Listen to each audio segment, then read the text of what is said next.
All right, welcome. In this video, which again is going to be a fucking extortionately long one, nonetheless, in this video, I'm going to teach you arguably what might just be some of the best copywriting information you've ever been taught in your entire fucking life, okay? Now, the reason this video has come about is because I was scrolling YouTube a couple of weeks ago, as you do, like a doom scroller like yourself, and I came across a video about someone talking about their 30 years in business and how they had managed to somehow condense all their years in business into like 2 hours of information. Anyway, it went viral as shit, and I thought, you know what? I've not been in business long enough to do that, but I'm certainly good enough to do it in copywriting, and I'm a fucking wizard at teaching people. So, I put 2 and 2 together, and now we're here. So in this video, I'm gonna teach you 2 years of copywriting knowledge in the span of 2 hours, okay? Hopefully. It says 2 hours in the presentation. Will it be 2 hours? Fuck knows. It's gonna be a long time, okay? Hopefully I'll get it to 2 hours, okay? Because I'm a professional and I can get it done. But we'll see, all right? So, editor, synchronize, okay? Right. 2 years of copywriting knowledge in 2 hours. This puts the paid stuff to fucking shame. And I'm serious, okay? The stuff I've put in here, I've spent fucking days making this to make sure it's as good as possible. So please, for your own sake, your own future, your own offspring's life in 25 years, pay attention, okay? For their sake, all right? Go, bang, click. Okay, brief introduction. I'm sure some of you have seen me before. If you've never seen me before, I've done this 1,000 fucking times, so let me just like get over it quickly. My name is Tom, obviously. I've been copywriting for 2 years, just almost 2 years. It'll come up to 2 years in a few months. I've generated $6 million for my clients. I make well over 20 grand a month doing this, blah, blah, blah, blah, blah, blah, blah. I know my shit. I've done this for a long time. I know exactly what I'm fucking talking about. And if you listen to me for the duration of this next 60 to 120 minutes, I guarantee it's gonna be worth absolutely every minute that you put into it, okay? If you see people walking around, I'm in a nice place, okay? There's just women everywhere. What can I fucking say? Okay, so, pay the fuck attention, all right?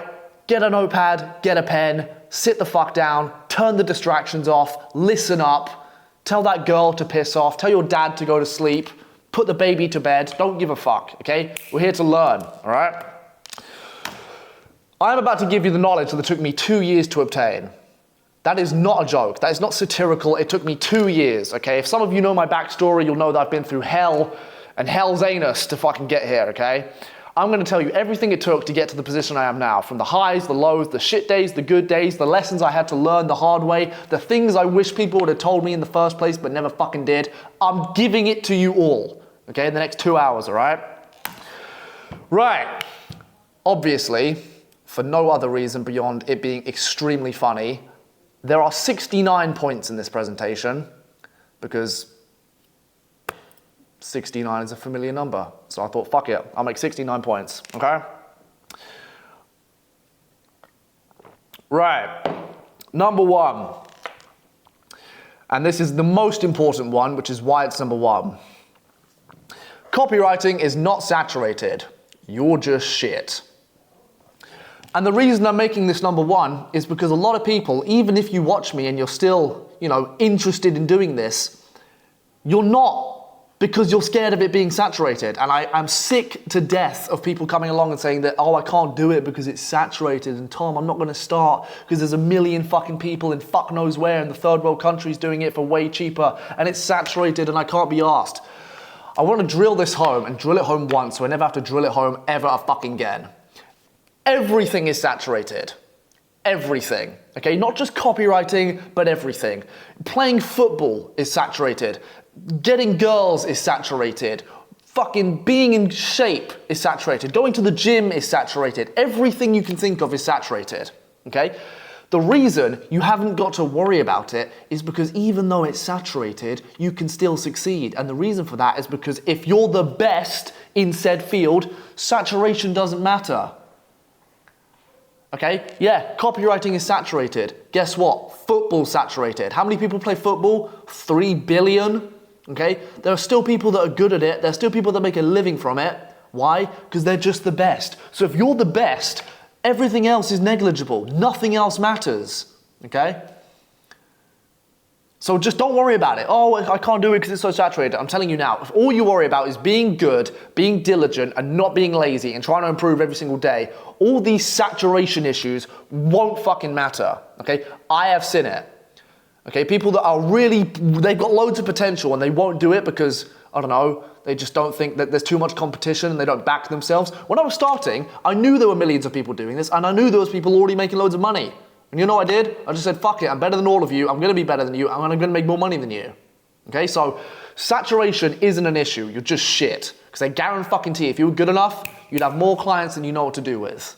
Okay, believe me. Okay? You think the best footballers in the world are struggling to get signed to clubs? No, because they're the best. So if you're the best, it doesn't matter. And if you think it's saturated, it's because you're shit. So worry about getting good, and then you won't have to worry about it, okay? Number 2. You should treat outreach like a habit. Now, outreach, obviously, I'm referring to getting clients. So you're reaching out to people, you're saying, hi, I'm a copywriter, I want to work for you, etc., etc., etc. Cool, I get that. But you're not treating it like a habit. People come to me and they say, why do you think that you were specifically good? And why did you specifically excel past other people? And the only answer I can give them is because I didn't see an end to it. It was a be-all, end-all, get rich or die trying, don't give a fuck, I'm doing this until I die or I'm gonna die and I'm not gonna do it kind of thing. Okay, so you need to treat outreach like a habit. And by that I mean, don't think, need to do loads of outreach today. I mean, wake up, look at your schedule, think, I need to brush my teeth at 9 a.m., I need to take a shit at 10 a.m., I need to have a coffee at 12, and I need to do outreach at 3. Okay? It needs to be integrated into your routine daily. The way I was doing outreach, I didn't have a choice. It wasn't, oh, I'm gonna do some outreach today. It was, it's today, I'm brushing my teeth, and after brushing my teeth, I'm doing outreach. You need to treat it like a habit, okay? And that's the only way I can say it's gonna become easier to start getting clients. Because if you're going through it every day, it's okay, you can run past, fast as you can, that's it. If you treat it like a habit, it's not gonna feel like a chore. You don't wake up in the morning and think, oh fuck, I have to wipe my ass when I take a shit. No, you just do it, right? And that's how I thought about doing outreach, okay? So everyone here, if you're struggling with motivation to do outreach, etc., just think this is a non-negotiable in my life for the rest of my life. I'm gonna do this 20 or 30 times a day, every day, until I fucking die. And if you can't deal with that, go do something else. But I'm telling you now, if that's the mindset or the frame in which you look through this, it's gonna be way easier, all right? So wake up and think, outreach is part of my daily living, okay? I just do this. Like I wake up, I brush my teeth, shit, coffee, get a blowjob in the morning, bang, outreach, okay? That's what you need to do. I don't think about it like a chore, I think about it like a lifestyle, okay? And that's how it helped me. Next. Clients below $1,000 are worthless and annoying. And it's true. Now, you're probably thinking, yeah, but Tom, if I get a client that's cheaper, it'll be easier to get them. So surely that's better than nothing. And you're right, because that's exactly how I thought. But why would you want a cheap client? You want to get paid less money? Okay, and I know you're thinking, I'm not good enough, I'm gonna get onto that later. But I'm telling you now from experience, because believe me, I've tried and tried and tried again. Clients that aren't willing to pay you at least $1,000 are just a waste of your fucking time, okay? It's like having a girlfriend that's like a 3. It's a waste of your time. What, you're with her just to have sex, but she's probably a hoe. She's been on the dick train, bro. Like, it's not worth your time, and because she's a 3, she's probably constantly seeking validation from 100 dudes, so it's annoying as fuck. Like, you're better off just not being with her in the first place, and it's the same case here. You're better off just not having a client that's not willing to pay you $1,000. Okay, and $1,000 is a key number because it's a 4-figure number. It's like a jump, you know. And in my experience, if they're not willing to pay you that much, they are going to be annoying. I have clients that pay me upwards of $10,000. When was the last time my $10,000 client messaged me? Let me check, because I want to bring home a fucking point here. 8 days ago. 8 days ago. And the point I'm making is they are so much easier to work for. They don't care as much as these little broke clients, okay? So don't work for clients that aren't willing to pay $1,000 because they're gonna be annoying as fuck. They're gonna be up your ass all the time. If they pay you, which is very rare, because sometimes they don't, it isn't gonna be on time. It's just annoying. It's just fucking, there's better clients out there and they're all on the other side of $1,000, okay? So I'm telling you now, get your first one for free and then whatever else over $1,000 because it's just bullshit, right? Next, big clients will come through, let me say that again. Big clients will come through small clients. Now, I get this question a lot. Tom, I'm stuck at getting clients at $1,000 or $1,500, maybe even $2,000. How do I get bigger clients that are gonna pay me more? Because that's ultimately the goal, right? You wanna get the biggest clients so that you can get paid the most and do the least amount of work, right? Now, what I learned was it's very hard to get a big client just off your own tone, like off your own voice, off your own back. It's not very easy, okay? It's a lot easier to get like a shit muncher client, maybe something that's like $1,000, maybe like a shit e-com brand or someone that's barely doing anything, and then use them as leverage to get bigger clients. Okay, that's way easier. Because you got to think of it like this. If you're a nobody, okay, like sure, maybe I'm Tom Stoic, I've got a big brand, etc. I've worked for all these companies. If I go and pitch, I don't know, fucking Apple, they're going to be like, who the fuck are you? If they even respond to me.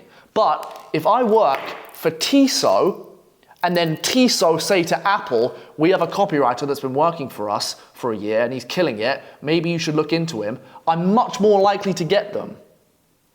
Okay, so don't just go straight for the big clients, it's impossible, okay? It's not gonna work. You need to find a small client, do amazing work for them, and then use them to refer you to bigger clients. Because all business owners know business owners, all influencers know influencers. Okay, if you do some work for me and you're my video editor and you do a good job, guess what? There's 4 others of us out there fucking waiting for a video editor and I'll just refer you. Okay, they got bigger channels than me, right? But you use me to get to them. You don't just go to them. Okay, so get a small client, do good work, get a referral, and that's how you get bigger clients. Okay, I wish someone would have told me that when I started. I was just like ratting around, scurrying like a fucking vermin, looking for the big clients, knowing they would just piss on me whenever I came up to them, not knowing that if you just went for a small client, they'll get you the big clients, okay? Number 5, say yes despite not being able to. So I have a story for this one. About a year ago, I had a client and they wanted emails, as usual, like most clients do. They wanted 3 emails a week, selling fuck knows, some bullshit. And they asked me a question and they said, cool, you can write our copy, but can you also design our emails? Because in Klaviyo, which is a software, which we'll get to, you design the emails too. So if you go in your inbox, you'll see emails, and they're not just text, right? There's animations and designs and shit. And they were like, can you also design it? And I'm on the Zoom call, like literally fucking talking to the owner of this business. And they said, cool, can you write them, but can you also design them? And me, as someone that has never designed an email in my fucking life, went, yep, won't be a problem. I design emails all the time. I can definitely design yours. And I sold them, okay? Now, what most people will do, and you've probably done at some point in your life, is have someone ask you to do something and you not know how to fucking do it and say, sorry, I can't do that, and then boom, opportunity gone. Don't do that. Instead, just say yes and then figure it out. I said yes to them, hung up the Zoom call, got paid, and then figured it out. Went on YouTube. How the fuck do you design emails? Okay, wow, 15 minutes later I could do it, okay? The reason people don't see any success is because they aren't willing to adapt in the moment. You know what I mean? Like you're just like, oh, these are the things I can do and these are the things I can't. And unless I can do the things, I'm not gonna be able to take the job. Fuck that, that's not how I thought. I thought, I will literally do whatever you fucking ask, I'll get paid and then I will figure it out. So what if you can't do it? I'm sorry, Tom, the fucking emails aren't that well designed. I don't give a fuck. You just got paid. You just never speak to them again. Oh, sorry, yeah, I've been ill. Or my fucking dog died, I'm stressed. Yeah, my dog died, and so I don't have the imagination abilities to make good emails. And just make up some bullshit, okay? But you could have got paid if you just said yes and figured it out, okay? And like I said, even if you can't, who cares? Worst case scenario, you refund them, okay? Worst case scenario. Most of the time, they just say, okay, fine, whatever. You keep the money, okay? So say yes to things you can't even fucking do, and then figure it out afterwards. 6, Always keep in touch. Touch base with your clients. So I've had clients which I've lost. Okay, not very many because I'm very good, but I have had clients that I've lost. And a lot of the time, it's simply because I do not keep in touch with them. Okay, now I've learned this the hard way, and I suggest you fucking write this down. You need to keep in touch with your clients. Just because they've paid you, just because it's a done deal, doesn't mean that's it forever, okay? You don't get a girlfriend, bang, get a girlfriend, fuck her, whatever, start dating, and then just never speak to her again, because the relationship will fall apart, okay? You need to maintain it. Hi, how are you? Oh, good morning, yeah. Oh, wow, it's so rainy today, I'm so sad. Oh, okay, yeah, don't worry, it's sunny where just bullshit, but you gotta keep in touch with them, okay? You gotta make sure they know you're still alive and you're still trying to figure out things. Hey, baby, we're going on a date this week, blah, blah, blah, blah, blah. Or, hey, client, I'm gonna try and do this in the emails this week so we can try and get a few more sales. Keep in touch with them, don't just go ghost, okay? Because a lot of the time, which has happened to me, they'll just fucking send me a message and say, hey Tom, for whatever reason, we've decided to go a different direction. And I know why, it's because I never spoke to them. I got paid, I did my work, but I didn't keep in touch with them. Okay? They're just gonna fucking think you're just, you know, you're in it for the money. Obviously you are in it for the money, but like they're just gonna think it. You want them to think that you really care about them, okay? So keep in touch with them. Daily messages, that's fine. Hi, just thought I'd do this. I'm gonna put this over and I'm gonna send this to you. Let me know what you think. Or hi, these are the results from the last email. This is what I liked. This is what I didn't like. I'm gonna change this and flip this round. Have a good day. I'll let you know anything else later. Okay, just keep in touch with them, super important. 7, write first and edit second. Now this is a fucking hack that some of you can implement right now, so please pay attention to this. I guarantee every single person watching this, you're writing wrong. Every single one of you. Maybe 1 or 2 people are doing this right, but guarantee most of you are doing this wrong, okay? You want to write first and edit second, and what I mean by that is literally write the copy first in its entirety from start to finish, and then go over it and edit it and fix it and tweak it and fix all the spelling errors, which in my case is about 400 quintillion, okay? You want to write first and edit second, and the reason for that is because if you're writing, going back, editing, fixing a spelling error, going back, writing, going back, fixing that, you can't lean into either side of your brain, okay? Human beings have one side of their brain which is creative and one side of their brain which is logical. So if you're writing using the creative side, and then every 4 seconds you're jumping into the logical side, you can't get in a rhythm, you can't flow. And if you can't flow, you're not gonna get any good ideas. Okay, so you need to use one side of your brain, the creative side, to get all your good ideas out, get the copy out, and then once you've finished writing, use the logical side of your brain to go over it all. Edit it here, fix that, do that, after the copy's finished. I'm telling you now, it is very difficult sometimes to just write copy and just see like endless red lines under the words, okay? Because I can't spell for shit, right? So like literally every 3 or 4 words, it's like fucking, it's like just red line. But you need to train yourself to ignore it, keep writing, and edit it at the end, okay? I cannot put into words how good that will be for your writing. If you do that, that alone is worth this entire video, okay? We're only at lesson 7. You fuckers have got 62 more to come, but that alone is good enough, okay? I'm telling you, it's killer. 8, use your girlfriend. I should not even explain this one, I should just move on with no context. Use your girlfriend. Now, the way this one came about, I have a client, and it wasn't a client I worked for, it was a client that was getting mentorship from me. And he was trying to do outreach, and he was good at writing, and he was getting loads of clients, like interested, but he wasn't quite selling them. And we were going over it, and he'd sent like 150 DMs in a day, and he was really, really going for it. And so I was like, you know what? We'll set aside some time, and we're gonna see what the fuck is going wrong. Okay, so I went over his, outreach methods, we saw what was going wrong, etc. And in the midst of me talking about this, just randomly, he went, yeah, I'm doing outreach, but I wanna do more, but I can't because I'm working. So I've got my girlfriend to do some outreach for me. Like, she's also doing outreach from her phone on my account for me. So we're like double bubble, right? So it's like 2 at 1. And he was like, yeah, I'm doing this. And I was like, whoa, shut up. Like I literally told him on the fucking call, be quiet. What did you just say? He was like, yeah, I'm getting my girlfriend to help me. And I was like, I'm a fucking genius. Because what I realized, which I should have realized from the fucking get-go, is that women, for whatever reason, just so happen to be masters at getting responses from people in the DMs. Okay? And so what we decided to do was, I said, no, okay, listen, let's just call him, I don't know, Sean. Listen, Sean, you're not gonna do any fucking outreach. None. You're gonna do all the writing. You're gonna get your girlfriend to do all the outreach.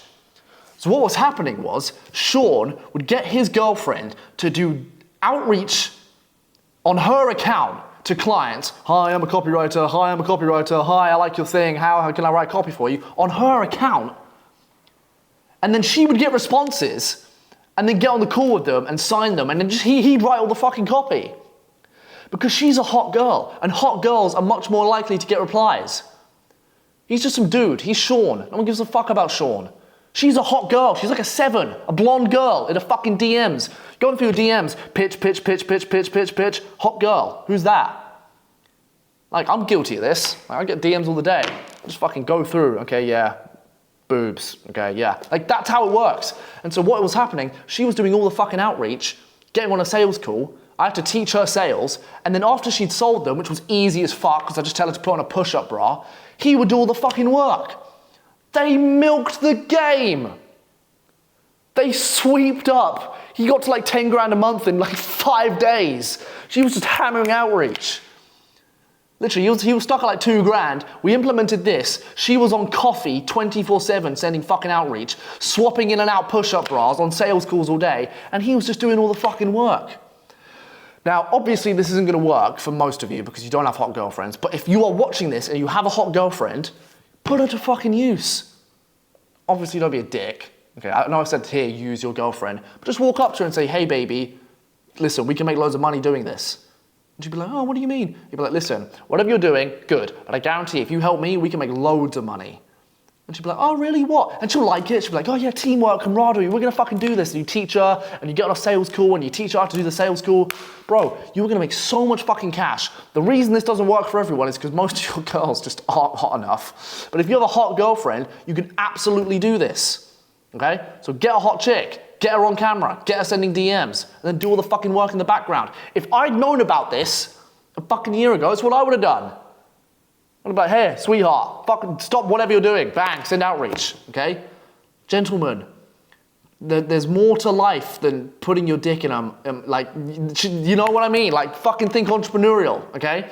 I'm telling you, killed it, okay? So use your girlfriend if you have one. 9, use your practice as portfolio. So, question I get all the time, I'm gonna breeze through this one because I speak about it all the fucking time. You should be practicing every single day. And that practice is your portfolio. So for example, if I'm practicing, I'm a newbie, right? I've never done this before.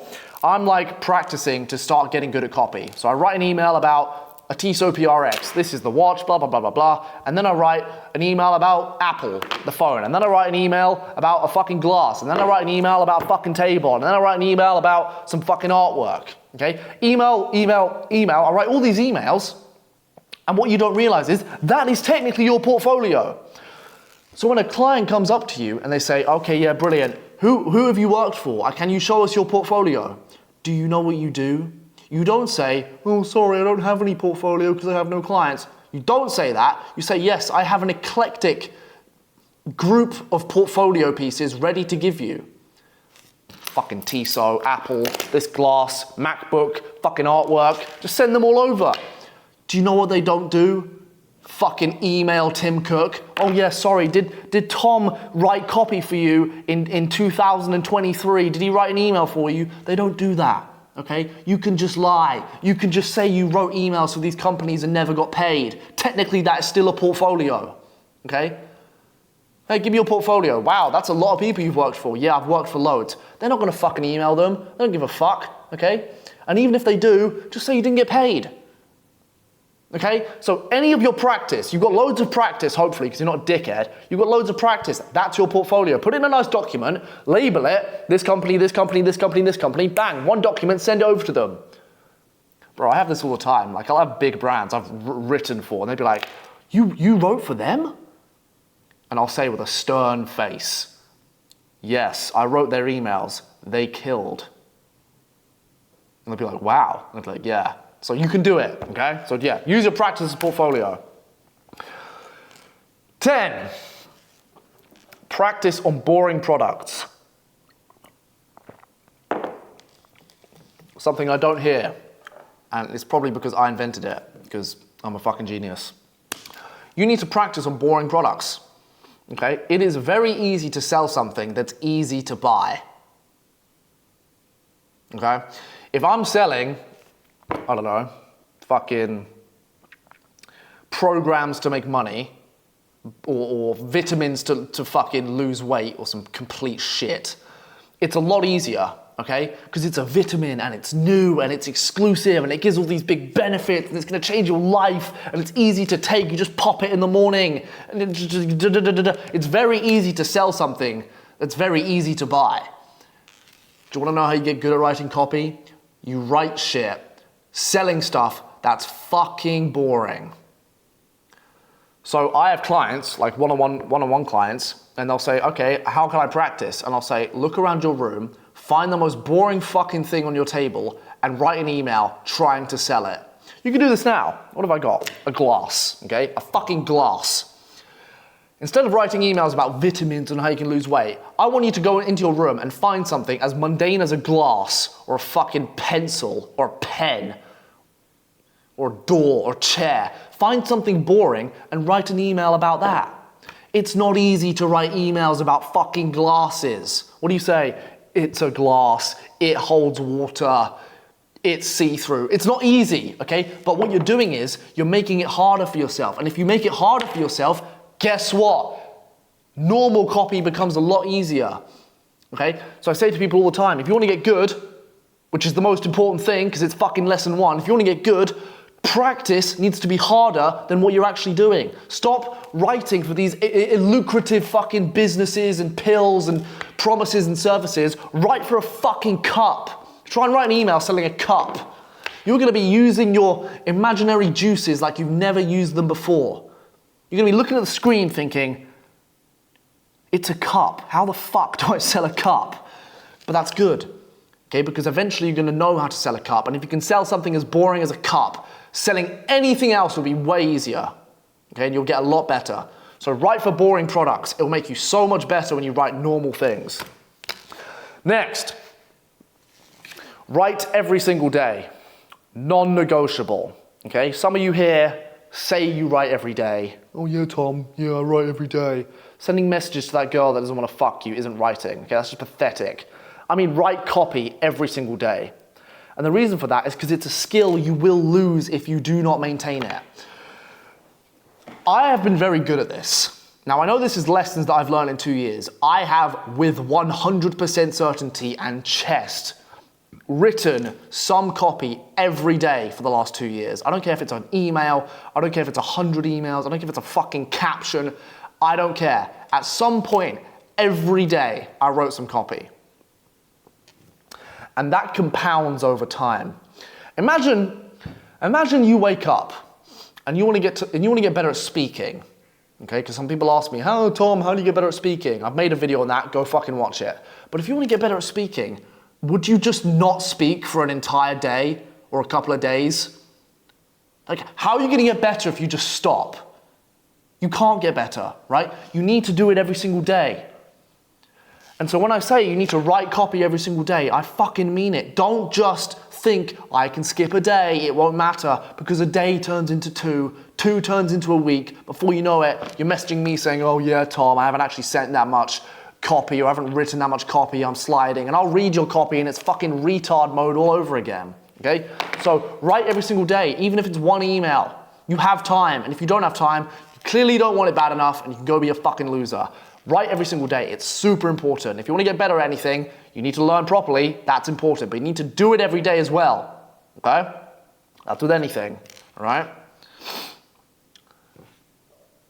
There's an analogy in there, which I'm not going to say, but you get the point. If you want to get really good at something, do it every day or every night. Next. Email softwares. I'm going to breeze through this because it is a very, very simple one, but email softwares, obviously if you're writing copy, You're not just gonna be writing it on fucking Gmail, you're gonna be writing it on softwares. So a client will come to you, say for example, a watch company, they'll say, hi Tom, we sell watches, we have a watch company, we want to sell more watches on our email list, how can we do that, okay? And the way you do that is by using email softwares. They essentially make the process a million times fucking easier, and you can just write one email and send it to 10,000 people and get loads of sales, and it's super easy, okay? I've only ever used 3 in my life, and I recommend you only use these 3, okay? Because I fucking said so, right? Number 1, Beehive. This will be on the screen. Editor, make sure this is on the screen. Number 1 is Beehive, okay? Super easy, I use Beehive. It's more like a newsletter one, so if you're trying to write for a newsletter, write that, super fucking easy. Secondly, MailerLite. MailerLite is kind of like Beehive, it's just different. I think Beehive's a bit more expensive. By the way, they'll be paying for the email software, not you, that's not your job. MailerLite is just a lot cheaper, okay? It's not shit, but it's cheaper. And then the last one is Klaviyo. Klaviyo is probably the most used email software in the world. Any inbox you're in from any fucking brand probably uses Klaviyo, okay? They're all easy to make. You make an account, you set it up, you can very easily learn. I'm gonna fucking teach that here. You can go learn that on your own, fucking YouTube it. You learn very quickly, you set it up, bang. You put a link wherever they wanna put a link, people start signing up, you start writing emails on the software, boom, you send it off, everyone's fucking happy, okay? That's the email softwares. Write them down, remember them, make accounts, okay? Because I don't wanna hear that. Tom, which email software do I use? Motherfucker, use one of these 3, okay? It's that simple. 13, your clients will do a background check on you. It seems like with every one of these, I have a story. That might be why I've given each one of these their place on the fucking PowerPoint, but nonetheless, this one has a story too. So, I had a client probably about 9 months ago, a fucking huge client, millions of followers, whale. Bro had money, like fucking minted. Anyway, I used my outreach method, which obviously worked like a fucking dream, which you should go and watch. I used my outreach method and I signed him, okay? Signed him, met him in person, bang, had coffee, signed him on the fucking spot. Now, I need to say this carefully, but he wasn't straight. Let's just say that, okay? He wasn't heterosexual, let's just say that. And if you've been following me for a while, you'll know that occasionally, just occasionally, on the odd chance, once in a blue moon, I say something's gay, which is very rare. But sometimes I do. Anyway, I start writing for this guy, thinking this is great, he's paying me loads of money, these emails are great, he's really famous, he can give me loads of clients, I'm fucking, you know, my dick's hard when I'm writing emails for him. I write emails for about a week. And then one day, I might have the email. I might have it. If I have it, then I've found it. I've done a good fucking job. So I'll put it in the fucking PowerPoint. But one day I got an email from him, out of the blue. You know, I've been speaking to him all week. Out of the blue, I get an email from him saying, sorry, Tom, for production reasons or things out of my control, my agency has said that we're going a different direction and I no longer need someone writing emails for me, blah, blah, blah, blah, blah. Loads of bullshit, basically. And he fired me. And I thought, that's really weird because he was very, very interested in doing this and he was absolutely confident I could do it for him and I was getting him good results. And then out of nowhere, he just fucking leaves. Like, that doesn't make any sense. I was like, why? Anyway, a week goes by, I think nothing of it. Another week goes by, I still think nothing of it. I just think, cool, whatever, that's life. Get up, buttercup, who gives a fuck? And then about 3 weeks later, I'm just scrolling my emails and I get an email from him. From his newsletter. And I click it, and it's an email written about something very recent. And I sure as fuck didn't write it. So I was like, something ain't adding up here. Anyway, the conclusion I came to was that he hired me on an impulse basis because I charmed the fuck out of him, okay? He was gay, I'm good looking as fuck, smooth talker, slick talk bad boy. Signed him on the spot. He didn't do a background check on me. I worked with him for a week. Someone that worked for him probably said, oh, you should probably give a background check on this guy. He did a quick background check, typed my name into fucking Google, looked at one of my videos, and within about 4 minutes realized, okay, probably not the best guy to work for. And so he fired me. Okay, that's what I think. So understand, anything you put on the internet, anything that you provocate to the world, anything that you are currently outlandishingly saying to the internet, people are gonna do background checks on you, okay? So you've gotta be cautious. I lost a client because I make gay jokes. So now I no longer have any gay clients. But the fact of the matter is, and the point stands, be cautious, okay? Anything you have, even if it's your bio on Instagram, just be careful, okay? Because like it will happen, okay? I know they may not say they're gonna do a background check on you, but randomly one day you might just get fired for no fucking reason, okay? 14, lean into your disadvantages. Now, this one is gonna shock some people, so I'm gonna make this very clear. Your disadvantages can be your advantage. I have a client, and again, another one-on-one student, and he's Indian. And he came to me and he said, Tom, I want mentorship because I think it's gonna be very difficult to get clients because I'm from India, right? I'm not gonna do an accent, but he says, I'm from India, et cetera, et cetera. And he was like, it's gonna be hard to get clients. Like, I'm from the third world. They're all from the fucking Western world. They're not gonna listen to me. They'll pick up the phone, hear one syllable out my mouth and just hang up thinking I'm some scammer. How do I sign clients? And I said, you know what I would do if I was in your position? If I woke up in the morning in Mumbai, okay, and I was Indian, do you know what I would do? I'd do the exact same thing and I would just lean into my disadvantage. And so what I told him to do was, every time he got on a sales call or every time he started pitching people, within 1 minute, I would get him to say, do I do an accent? No, that's completely racist. I would get him to say, listen, I know you probably think I'm some Indian scammer. I'm not. I'm one of the good ones, right? And that's what he would say. He would get on a call and within, 2, 3, 4 seconds, he'd be like, listen, before we even get off the mark, I know you probably think I'm some scammer from the third world that's just trying to take your money. It's not the fucking case, okay? I'm a hardworking guy. I know exactly what I'm talking about. And even though the stereotypes are true, that's not me, okay? So what it was doing was, it was admitting his disadvantage to the client. Saying, listen, yeah, I'm an Indian scammer. I'm gonna take your money. No, that's not me. And now that's what you probably think. I'm different, okay? 99 of them, yeah, they're gonna take your money and rob grandmas. That's not me, I'm the one, okay? And that little bit of self-analysis, that little bit of humor built rapport in the client and they were like, okay, yeah, you know what? Fuck it, let's go. So whatever your disadvantage is, again, if you're from the third world, open up the sales call or open up the message. Be like, yeah, listen, I'm not just some fucking shit muncher from the third world like everyone else. Like, I'm actually about it, okay? I know that's probably what you think, oh, he's from the third world, he probably shits on the floor and then fucking sprinkles his shit on his own dinner or some shit. No, I'm a legit worker and I know what I'm talking about.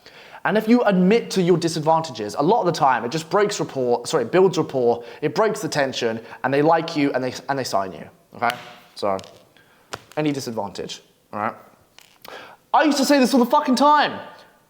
Literally, I get on sales calls with people and I'd sign them or show them some of my work and they'd be like, yeah, by the way, I'm dyslexic as fuck. Like, I can't spell. And they're probably like, why would he tell me he can't spell? He's trying to write for me. That doesn't make any sense. But what I was doing was, I was admitting my own disadvantages and despite that, still delivering them good work. And they were like, holy shit, this guy must be good. Because he has a disadvantage and he's still good at what he does. So yeah, fuck it, I'll hire him. So use your disadvantages, okay? It can help. 15, market research can be done on Reddit and Amazon. So any of your market research questions, oh my God, my neck.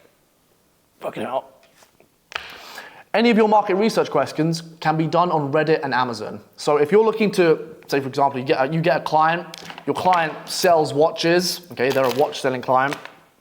And you're like, how do I find out the target market, etc.? Usually, you should just ask them. You should say, hi, before we start writing, can you tell me who your basic customer is, how old they are, gender, interest, age, income, blah, blah, blah, blah, blah. So you know who you're writing for. Because if you know who you're writing for, it's a lot fucking easier. But if you don't have that, you know what you can do? You can just Google their competitors and see what other people are saying about them.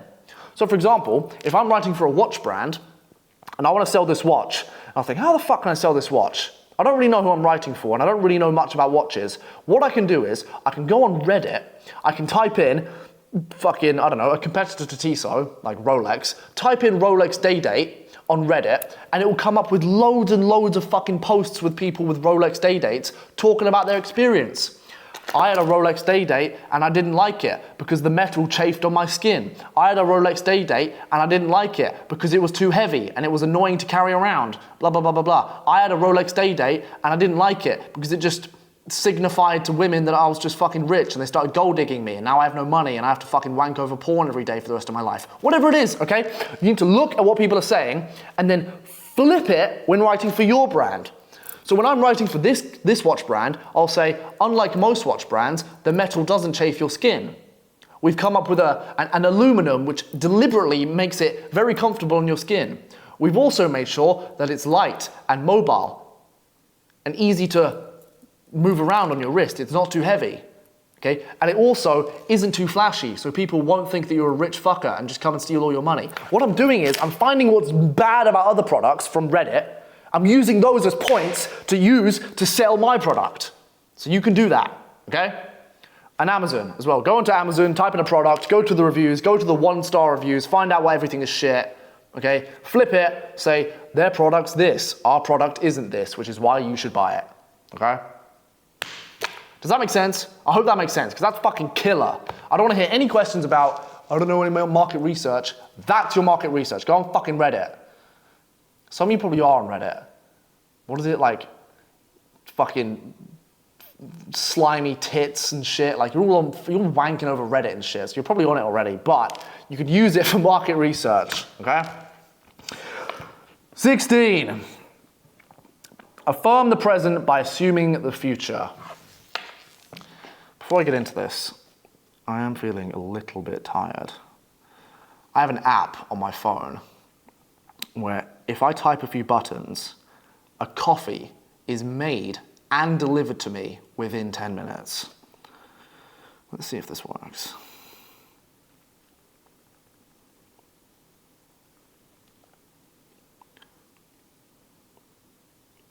Boom, okay. We'll see if that comes. 16, affirm the present by assuming the future. So, a very powerful tactic. If you're on a sales call and you are not sure if you're going to close that client, what you can start doing is by talking about the future. So what I would do on sales calls, if I was with someone and I wasn't quite sure they were over the line yet, I would just think, fuck the present, let's talk about the future.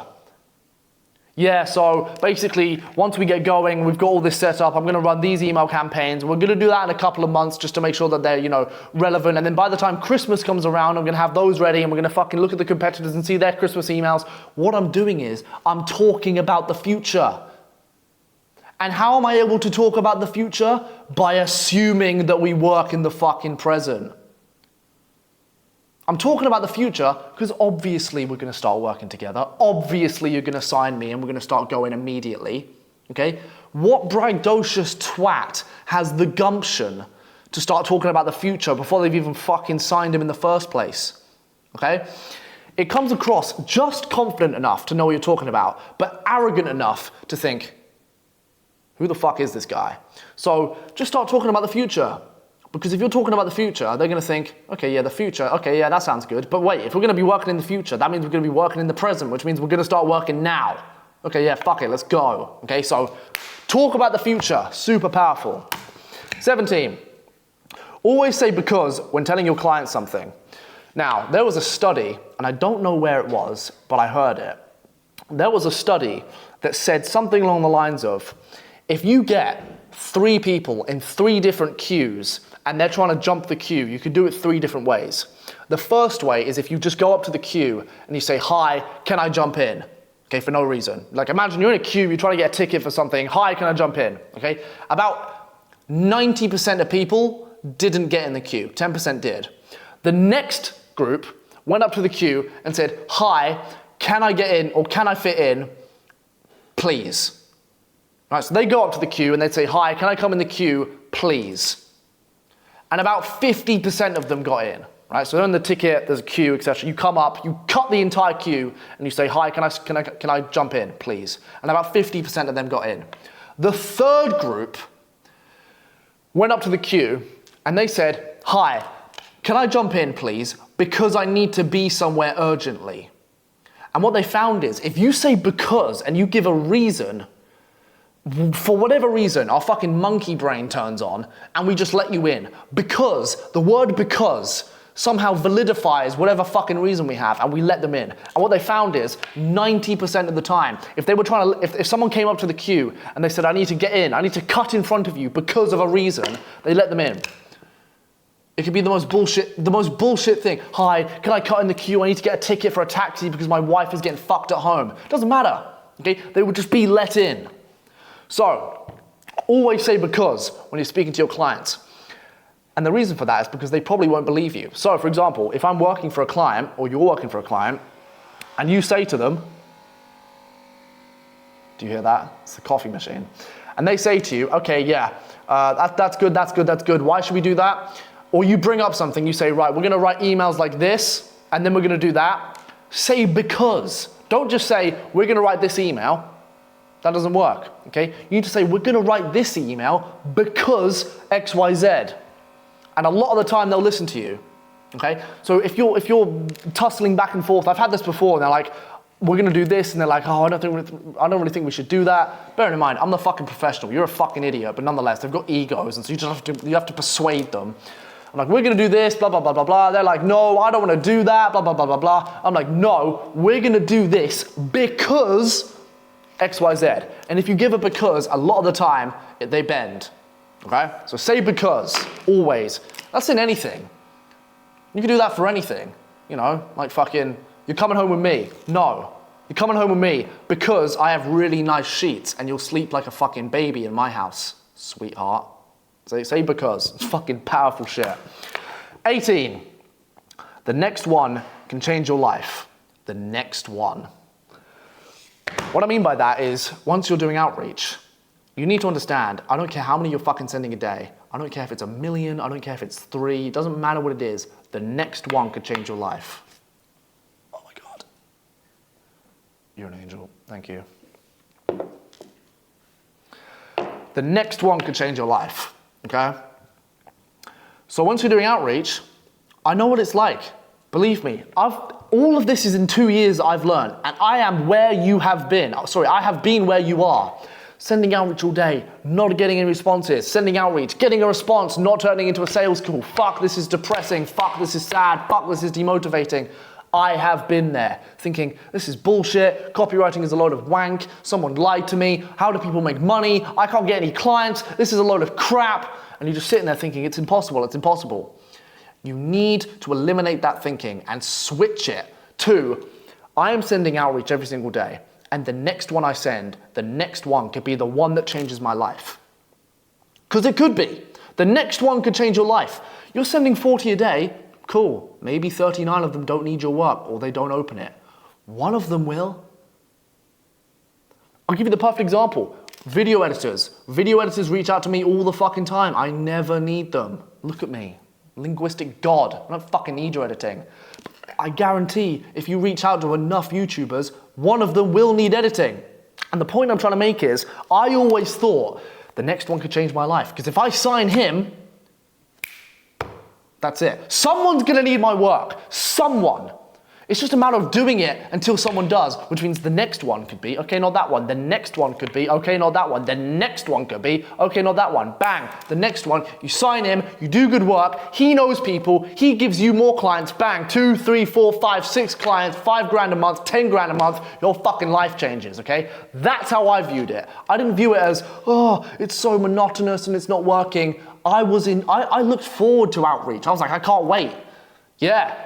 Right, let's reach out to more people. The next one could change my life. And a lot of the time it didn't, but one day it did. Now I'm here, okay? So think, the next one will change your life. Honestly, you fuckers, you need to get this app on your phone. What was that, 3 minutes? 3-minute coffee delivery. Good looking coffee machine too. 19, more than half of copywriters are shit. It's true. Half of you watching this, you're wank. I don't want to pussyfoot it, you're just shit. Which is a good thing and a bad thing. It's a bad thing if you're part of the shit. Okay, get good, follow principle 1. All you need to do is be good, really. But if you're not in that half, it's a good thing. Half of your competition is a fucking idiot. Half your competition doesn't even know what the fuck they're doing, okay? So I know it's saturated, etc. Cool, whatever. if 100 people try and do copywriting, 50 are retards, 20 know what they're actually doing, 10 give a fuck, 5 are actually hardworking, and 2 might sign a client, okay? That's the reality. So don't worry about it, okay? A lot of them are just shit. So if you see all these people doing copywriting, most of them are wank. Most of them are just wasting time. Most of them are just like hopping from one thing to another. If you stick with it, you'll see success, okay? 20.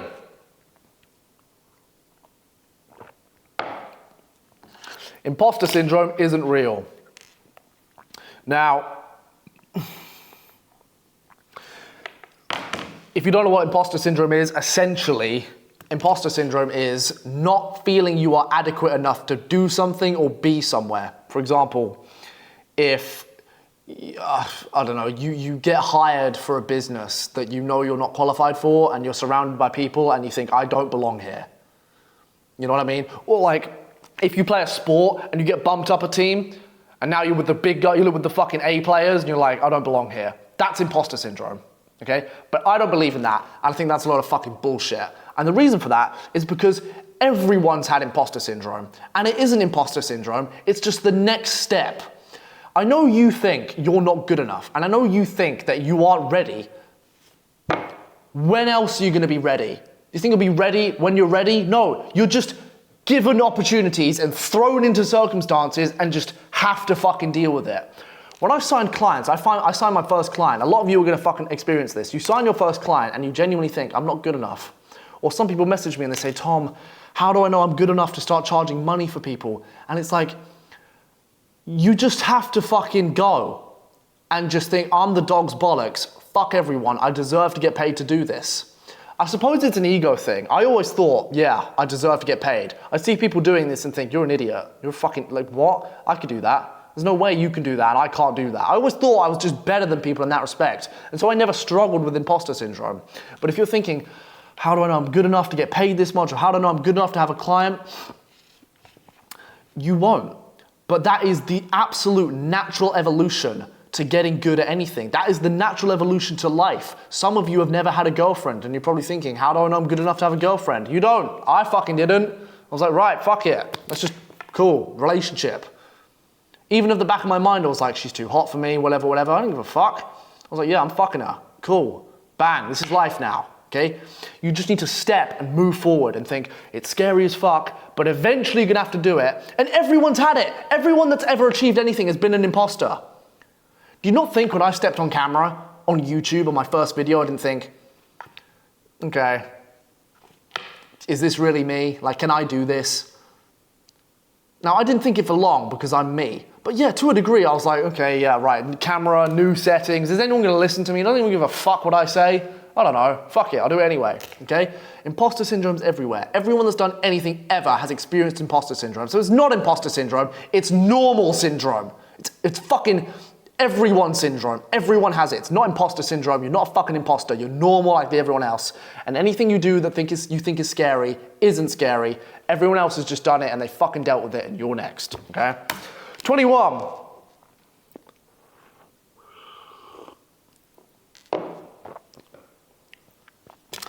Most girls aren't happy in their relationship. I would know. Not because my girl is unhappy in my relationship, but I know a lot of girls in relationships that aren't happy. Anyway, the point is that people won't pitch clients because they see they have copywriters. Do you want to know something about the industry that most people don't tell you that I'm gonna fucking tell you because I'm so fucking nice? A lot of the time, if you see a business owner with a copywriter, 50% of the time, they don't even like their copywriter. 50% of the time, they'll have someone writing their emails and they don't even like them. And so you're probably thinking, yeah, but Tom, that makes no sense. Why wouldn't they just fire them? Because the hassle and the bullshit that they have to go through to get a new copywriter is just not worth it. So they'd rather just put up with it, put up with their shit copywriter than fucking get a new one. And that's beautiful, because that means you can reach out to them. Yeah, that's right. Businesses that already have copywriters, you can reach out to them, because 50% of the time, they're looking for new writers. They're praying you fucking send them an outreach. People don't do this. This is how I got so many fucking clients. I knew that most people didn't like their writers. While everyone was looking for for businesses that didn't have any writers, I was looking for businesses that did have writers. I was like, fucking yeah, okay, their emails are in check, they've got everything good, but their copy's shit. I guarantee they're looking for someone else.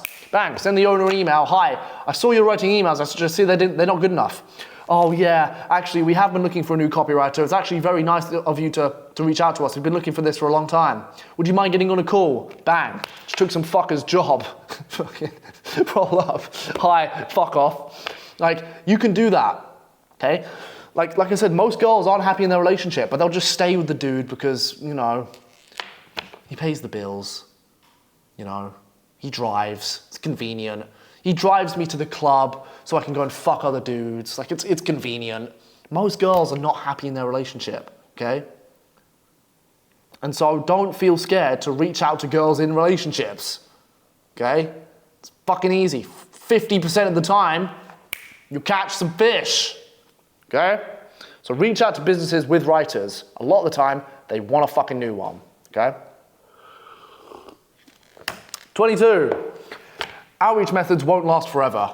This is something that people don't seem to get around their head, but I'm gonna say it anyway. Outreach methods aren't gonna last forever.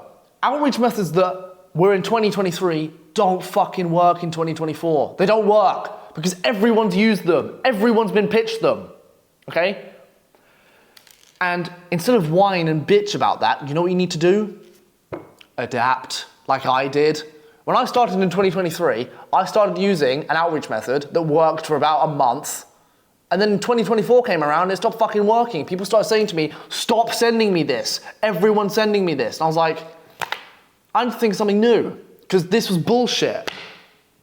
Oh, are you doing anything with emails? Just like, no one's fucking, it doesn't work, right? So I had to come up with something else. And I've come up with something now, which hopefully you fucking watched my video and you know how to do, okay, because it's good now. 2025 probably won't work. As good as I am at what I do and as amazing as my outreach method is, 6 months probably won't work. That's life, okay? So what you need to do is understand it won't work, milk the fucking cow now, and then in 6 months just find a new cow. Just find something else. Be inventive, okay? Now, subscribe, because I'm gonna be coming up with new stuff. I'll come up with new outreach methods for the rest of time, but they're not gonna last forever. And I hate people that think, yeah, this is the best outreach method ever and it will just fucking last until the end of time and No, it's not gonna last. It's gonna fucking get stale and people are not gonna fucking be receptive to it and you're gonna be fucked. So be prepared. New ones are coming every day. Okay, I'm still thinking of new outreach methods to this day, okay? They're not gonna last forever. 23, take care of your appearance. This seems like a very, very, very simple one, but I get on calls with some of you and you just dress like hobos. Take care of your appearance, okay? Now, it's all good being able to speak like I can or write like I can. If I turn up and I look homeless, do you think they're gonna fucking sign me? Do you think I'm gonna get on a call with someone that hasn't showered in a year and hasn't shaved in a fucking month and they're gonna be like, yeah, let's work together? No, they're gonna be like, do you know what deodorant is? They're not gonna fucking sign you, okay? Take care of your appearance. Unfortunately, we are humans of judgment and we judge based on appearance all the time. So whenever you're on a sales call, don't be weird, okay? I was weird. First time I ever got a sales call, I wore a suit, or a fucking tie in my bedroom. Fucking, like, it was awful, but look nice, okay? Just wear a nice t-shirt, fucking get a haircut, wash. Have a background that isn't fucking anime posters, okay? Look normal, professional, like you know what you're fucking talking about. Because it doesn't matter what you say, if they don't believe what they see on the screen, it's gonna be very hard for them to listen to you. Okay, so take care of your appearance. 24, also, if you take care of your appearance, they're gonna think, he takes care of himself, he'll probably take care of me. And that's what I say.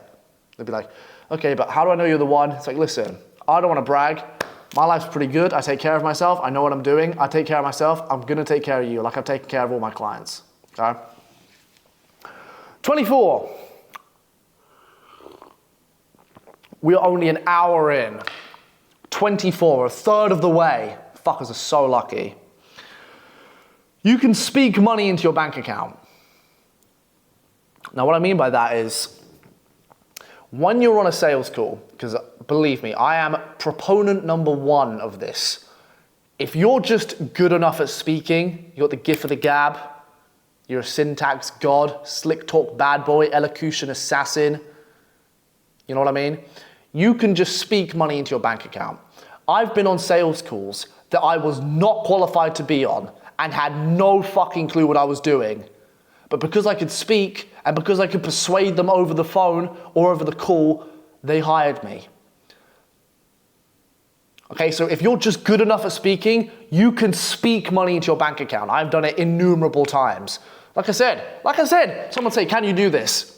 No, of course I fucking can't. Yeah, I can do it. I do it all the time. In fact, I just did it for, make up some bullshit, literally off the top of my head. I just did it for a client the other week. They got these results. I'm getting better at it. I'm thinking how I can hone it. Actually, now that we're doing it now, it'll allow me to do it even better, and I guarantee you'll get the best results. What were you thinking? Can we do this next week? What's your schedule? Bang! Shit! Just garbage coming out my mouth, but I'm good at speaking.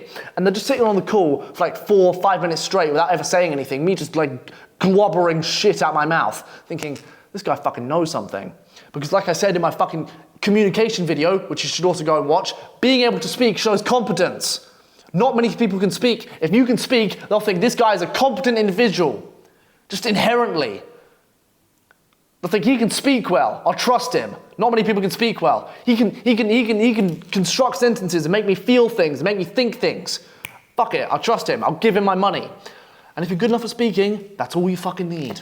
Okay, obviously I was semi-decent, but if you're just good enough at speaking, bang, get on a call, okay?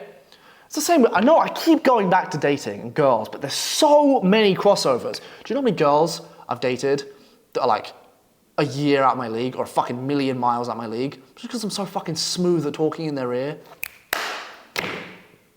Like, you could just speak things into existence. You can just be good at talking and get what you want, okay? So just watch my communication video or learn to speak because it will make you a lot of money, okay? 25. Every sales call is good, regardless if you get paid. Now people come to me and they say, Tom, I had a sales call, but it was shit because I didn't get paid. Not the case. It is not the case. If you do not get paid on call, that is not a bad call. In fact, I would say right now, any call you get on is a good call because at least you fucking got on it. And I'll tell you now, here's how you make the most out of every single sales call. Once you're on a sales call, you should be looking to get something no matter what. Okay? So if you're on a sales call, maybe you don't get paid. You know what I would do if I know I wasn't going to get paid? I would book a follow-up call. Didn't get paid, but I still got something. Okay, we'll have a follow-up call. Okay, so we'll keep talking. Lead isn't dead yet. The lead isn't dead. And also, even if you get on a sales call, that is still investment from their end. You are technically still an important person. And a lot of the time, if they're willing to get on a sales call, they are prepared to spend money. They're not getting on a call because they don't want to spend money. They are getting on a call because they have money in their bank and they don't want to spend it on fucking xhamster.com this month. They want to spend it on something for fucking good use. And they're on a call with you. And maybe they didn't pay you, probably because you don't know how to speak properly and you can't convince them. But it's still better than nothing. Okay, so don't think, oh, I didn't get paid on a sales call, it's shit. It's not shit, it's still a good thing. And even if if you didn't get paid, try and get something. Try and get a sales call, or try and get them to fucking put something in writing, or predict the future and say, we're gonna do this, I'm gonna write this for you, and get them to say yes. Get something. Every sales call is a good sales call. It's just depending on, it depends on how much you can get, okay? Every sales call is a good sales call. Which leads into 26. You want to get paid on call, okay? This is imperative. If you've never been on a sales call before, I want to make this very fucking clear. People take impulsive decisions on call. They do it all the time. And if you can get someone on a phone call, it's a lot easier to get them to pay you. Because people are cowards. People are scared. Okay, so if you can just be like, right, we're going to do this, we've got this in line, everything's gonna be good, it's this much, or we've agreed on this much, bang, payment link has been sent over, let me know you got it, they're much more likely to pay you. And I'll tell you one thing, because I've had this innumerable times. In fact, is this a later lesson? No, this is a later lesson, I'll get to it. You need to get paid on the call, because if you don't get paid on call, the chances of you seeing that money is slimmer than a Mongolian. Who the fuck is messaging me? Like, it's just not gonna come through, okay? You need to secure them on call, okay? So you'll be on a sales call, you talk some shit, they bring up price, I think that's a lesson. They bring up price, it's their initiative, it's their prerogative, good, we've agreed on this, that's how much you'd be prepared to pay? Yeah, I'd be prepared to pay about $1,500. Okay, awesome, right, lock that in, cool. I've just sent over the link, let me know you got it. And they'll say, oh, actually I need to go and do something. It's always some bullshit. Oh, I have to go and do something. What are you gonna do? Take a shit? No, it's bullshit. They haven't got to do something, they're just scared to fucking give you their money.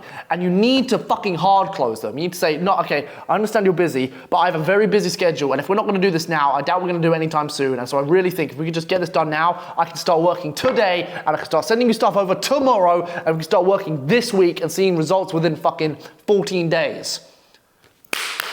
Now, go, progression, now, pay me, okay? And the reason for that is because, like I said, if they get off the call and an hour goes by and a day goes by and you're messaging them, hi, yeah, can we get the payment? Hi, can you pay me? Hi, can you pay me? No, it's just like, fuck off, just piss off, fucking wanker, okay?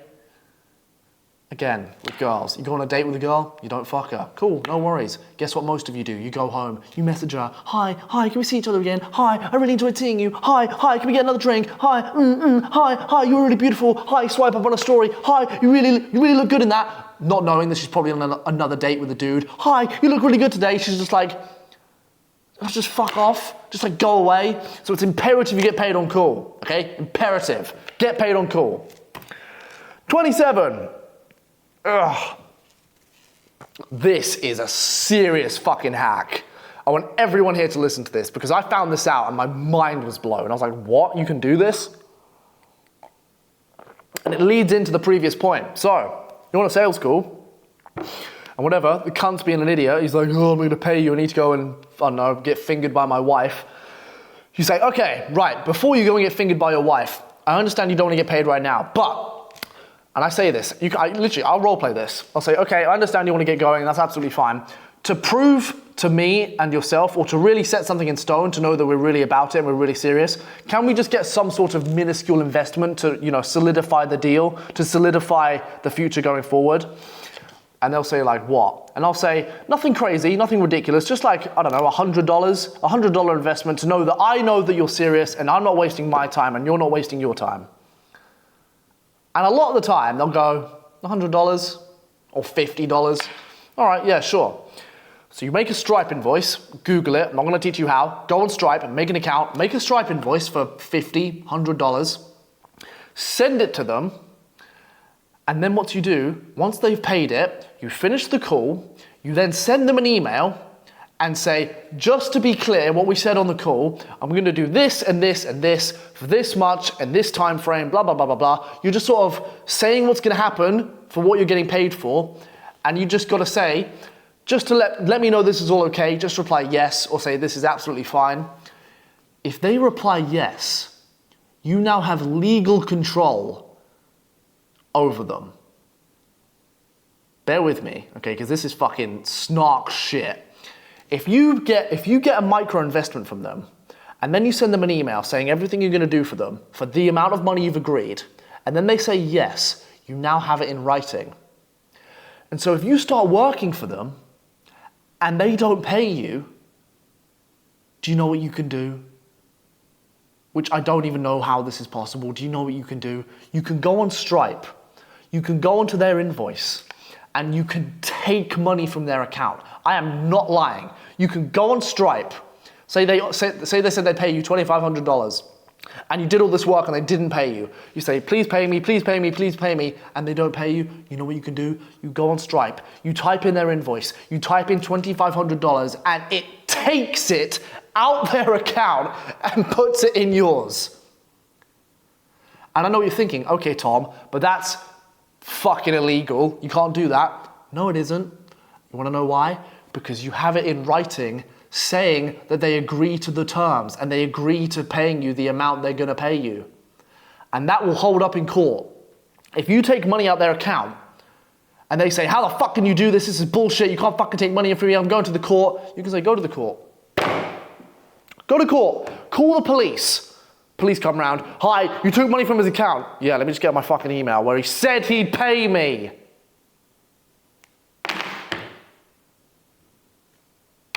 He's got no leverage. He has no leverage. So yeah, that's a little hack you can use if you're not sure. If they're not willing to pay you, if they're not willing to do it, just say, okay, let's get a micro investment. Bang. Send over an email, get their agreement. If they don't pay you, fucking take their money. I've done this once. I don't like doing it because it's like, you do feel like a bit of a fucking vigilante, but I took it. You know, because you know why? You'll be hitting them up, hi, can you pay me? Hi, can you pay me? Like that little bitch. You'll then take the money from their account, and within 1 minute, they're like, the fuck is this? Like, they'll do a full 180. Okay? So do it. If they're gonna be a dick to you, be a dick to them. Fuck it, pay me. I'm working for free. Okay? 28. Start your copy short, one word. A little hack you can use when you're writing. So when I started, I was doing it wrong. Because you probably do this yourself. You write copy, right? You write like you were taught in school, which is wrong. This is the copywriting world, that's the school world. Once you're writing copy, start with one word, or 2 words, or 3 words. If you're subscribed to my email list, you'll know I start most of my emails with 1 word, or 2, because that's much easier to read than a fucking paragraph. If you open an email, and it's a paragraph of text, who the fuck reads that? No one. No one gives a fuck. That's effort, okay? You got TikTok brain. You got Pornhub membranes. You got fucking, you ain't got time for that, okay? So what I do is I make it as easy as possible for the reader to start reading. 1 word. That'll be the first fucking word. 1 word sentence. Guess what? That'll be it. And then the next line will be, I've got something to show you. And then the next line will be, you're not gonna believe this, but I think it will really help. And then the next line will be a full sentence. What I'm doing is I'm slowly making the sentences longer. Because if they start reading it, they're much more likely to continue. And the best way to start reading it is if it's very easy to read. 1 word, I can read a word. And if it's curious as well, they're much more likely. So I always start my emails with guess what? It's short and it's intriguing. Guess what? What? This. What about this? Just get them in. Before you know it, they've read the whole fucking email. Okay, so start your copy with 1 word. 29. I really hope the camera doesn't die. Anyway. Never stop outreaching. All your clients could die. So, what I did once I was doing this, I started outreaching. I got maybe 3 or 4 clients thinking I'm on top of the fucking world. Thinking, okay, cool, I've quit my job, I no longer need to do this, etc., etc., etc. Thinking, wow, I've completed life. And then about a week later, 2 of my clients, for whatever reason, just went bust and said, sorry, we can't pay you anymore. 2 of them. My income went in half.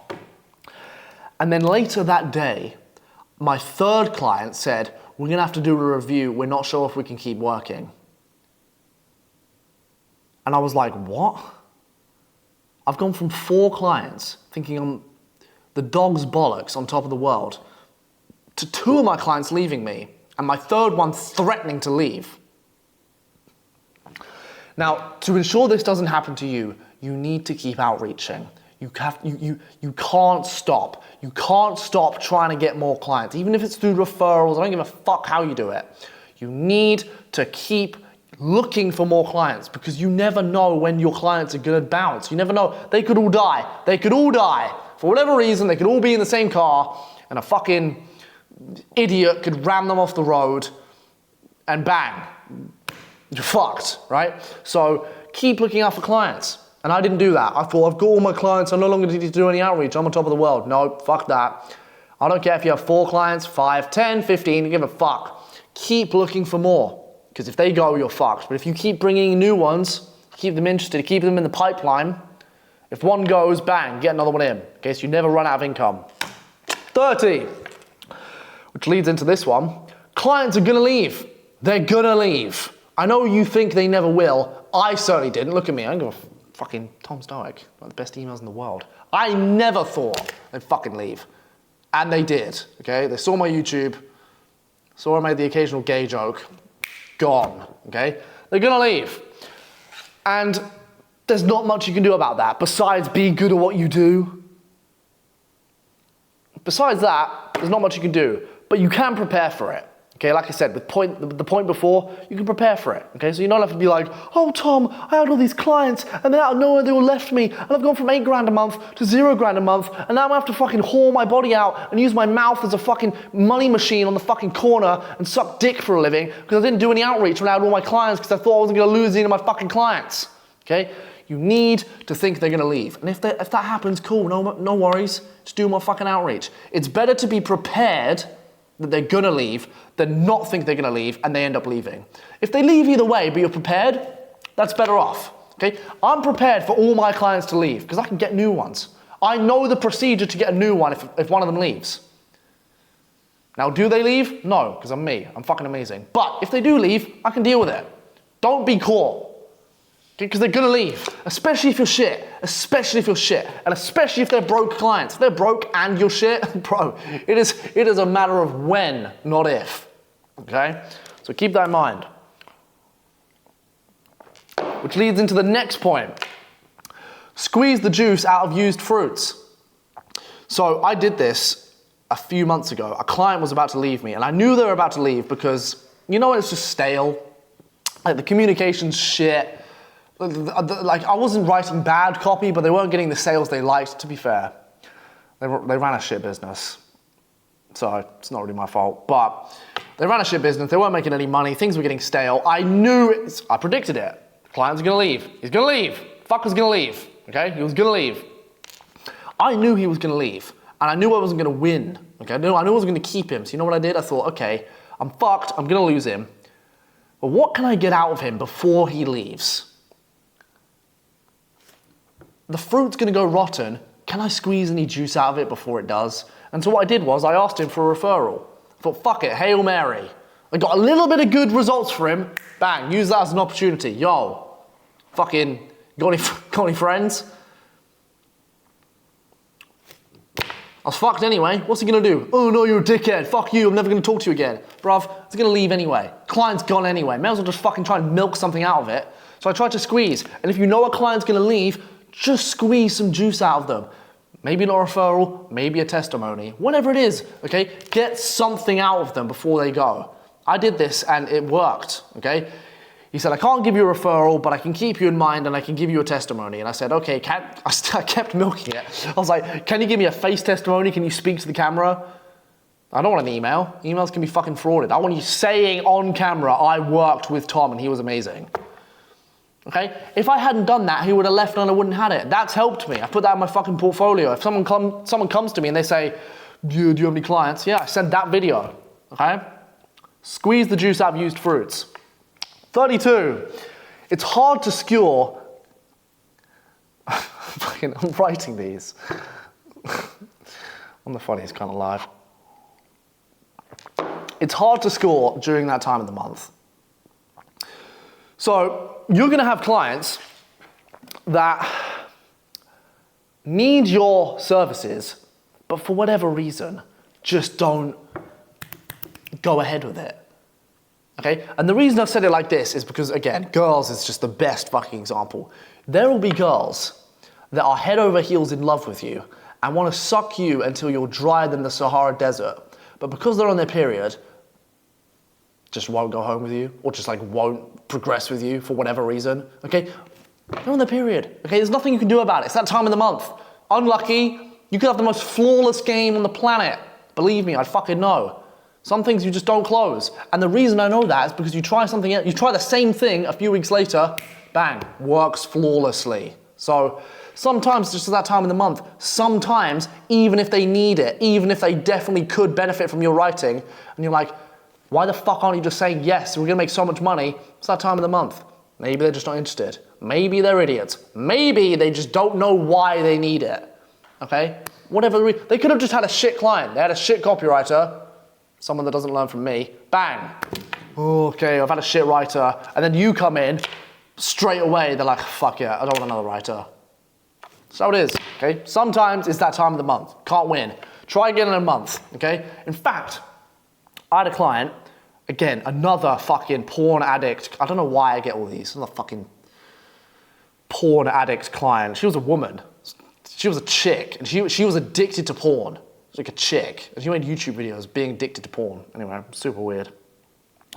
I pitched her and I said, we can make loads of money, because I don't know why, she killed the market. Like, she was a girl, and she was obviously addicted to flicking the bean, but dudes are always addicted to fucking wanking, and so they saw like an affinity with her, and they were like, yeah, I'm also addicted to wanking, but you're a girl, and because I'm addicted to wanking, I might be able to get on a call with you and talk about how we're both addicted to wanking. And she was getting paid like $100 an hour to speak to these dudes. I was like, $100 an hour to listen to wankers talk about how they can't stop wanking? Like, you're taking the bread home. And I was like, you can make all this money and we can do this. And I was writing some emails for her and she was like, yeah, I'm just not interested. Oh, I don't want to. I was like, okay, you fucking idiot, whatever. So I stopped talking to her. Anyway, 9 months later, I was going through my emails, I was thinking, what old leads do I have? And I reached out to her. I said, hi, name, I'm not gonna say. Hi, I saw you've been killing it on YouTube still. Any thoughts on how we can keep going with this? Or I've worked with someone similar in the industry. Bullshit. I've worked with someone similar in the industry. I got these results. Fancy doing the same? Bang. And she said, yeah, this is great. Boom, signed her. So sometimes it's that time of the month and it's hard to score, okay? But just follow up and it worked flawlessly. 33, the best ideas are on the other side of a blowjob.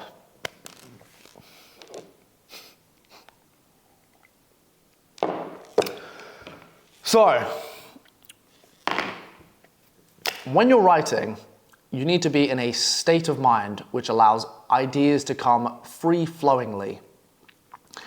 And if you're constantly thinking about something else, it's going to be very hard to get in a mood or a position where you can give your best ideas and put them on the page. Most of you are dudes. My audience is 80% dudes. And most of you are probably sex deprived, right? You can never have enough sex. And I'm telling you now, this doesn't just have to be about that, but if you have something on your mind that's like etching at your fucking brain, you're not gonna be able to write good copy. If I'm trying to write something, but something's on the top of my mind and I can't get it out of my fucking head, I cannot write properly. I need to get that thing out of my head. I need to deal with that thing before I can start doing this, okay? And so, yeah, fuck it. Like if you're trying to write and you can't write that good, maybe it's because you're horny as fuck. Just ask your girl, hey baby, yeah, blowjob. What do you mean blowjob? It's 2 p.m. Yeah, baby, I need to make money though. I can't think. I need one of your help think brain tank blowjobs. Please, baby. Oh, okay, bang. Not in her mouth, boom. Now you're not thinking about it anymore. Your mind is free. And you can start thinking about copy, okay? Something to think about, all right? I know people are, no one's ever gonna say this. It's only me that's gonna start talking about this. I'm telling you now, you need to be in a clear state of mind. And a lot of the time it's because you're thinking about sex. So just fucking get on with it. Have a blowjob. Ladies, if you know someone that is a copywriter and they're not making as much money, suck his dick. Maybe he'll start making more. Okay? You're welcome. 34, don't slay dragons before you can catch fish. So, people DM me saying, Tom, I want to write sales letters and VSLs and all this fucking shit. Big projects. Why? You can't even write a fucking Instagram caption. Dickhead. Stop worrying about writing VSLs and sales letters. You need to get good at doing the small things before you have the ability to do the large things. I can write sales letters and VSLs and websites and all that good shit. I couldn't 15 months ago. I could barely write a fucking email. Don't worry about any of that until you're really good at doing the easy stuff. Writing about pages and captions and emails, okay? You don't try and fuck the Moldova 9 out of 10 Barbie before you fucked a couple, you know, back of the classroom bitches, whatever they're called, okay? So you need to start low, get your confidence up, know what you're doing, and then you can tackle the dragon, okay? Fish, catch a fish, goldfish, okay? Then catch another fish. I don't know any fish. I don't go fucking fishing. Fish, catch a good fish, then go shark hunting, okay? Then catch a lion or some shit, and then catch a fucking dragon. But you gotta get there incrementally. Don't just go straight for the fucking dragon, okay? You're an idiot, okay? Work up to it, okay? And that's gonna allow you to have the confidence to do that. So unless you're already good at writing emails and ads, fuck doing websites and all that shit. You're not good enough, okay? Give it 30 emails. If you've written 30 emails, 50 captions, couple of websites, sorry, not a couple of websites, couple of about pages, I'll consider that good, okay? 35. This is a super important lesson.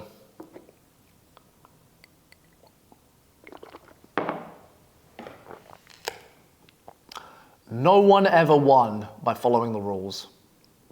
No one ever won by following the rules. No one. Ever. Ever. Now, quite notoriously, I have a story about how I got a client. And the way I got that client was by not necessarily breaking the rules. I don't think you need to break them, but certainly fucking bend them. Now, I signed this client, quite notoriously, like I said, by saying I had an affiliation to the brand because my dad was born in Japan and the brand was based out of Japan, and so I found them through my dad because my dad's fucking Japanese and blah, blah, blah, blah, blah. Da, da, da, da. Wow, your dad's from Japan? Yeah, my dad's from Japan. Konnichiwa, yeah. No. My dad's the whitest, pastiest, Londonish, English, most fucking white dude you've ever met in your life, okay? I just lied. You can just fucking lie. Now don't break the rules. Don't make up some complete bullshit. Just bend them a little bit, okay? That fucking white lie, that little bend of the rules, signed me that client. That was a Fortune 500 company. I bent the rules to get in a position where I was writing emails for one of the biggest companies in the world, okay? And I guarantee if I didn't do that, I might not be in the position I am today because that client got me all my clients for the rest of my fucking life, okay? No one succeeded by following the rules, okay? The rules are there literally to ensure that not everyone succeeds. You don't realize that. You think, how are some people successful and some people aren't? Because most people follow the train track of rule bullshit. Twists and turns, and you're always inside it, and you never fucking go out of it. And you're thinking, how am I always ending up in the same place as everyone else? How am I always doing the same thing as everyone else? How am I not succeeding any more than anyone else? Because you're all going in the same fucking direction. You're all following the same fucking rules. School is the best example. Everyone who goes to school, gets a job, gets in debt, has a fucking shit existence. Why? Because they all went to school. And why do they all go to school? Because they all followed the rules. Guess what I did? Got expelled from school. I didn't follow the fucking rules. Now I'm here in a $5 million mansion on a fucking Monday. What are you doing on a Monday? You went to school, what are you doing? Preparing for Tuesday? Probably, because you follow the rules. I didn't follow the rules. I broke the fucking rules. And yeah, it led me down a different path in life, but at least not the fucking way that you went. Okay? So, no one ever won by following the rules. No one ever won by following the rules. Every athlete's on fucking gear, okay? Newsflash, your favorite athlete's on fucking gear. Bro, I play golf. Tiger Woods is probably on loads of shit. I'm gonna say probably so I don't get a fucking defamation lawsuit. Probably, wink wink. Probably. All your athletes are on shit, okay? Everyone's doing some shit to get the upper hand. It's ruthless. You can't follow the rules, okay? I'm not saying be a dick or be a distasteful person, but certainly give yourself the upper hand whenever you can. If that means saying that your fucking white dad is from the depths of fucking Shibuya or whatever the fuck it is in Japan, then that's what you gotta say, okay?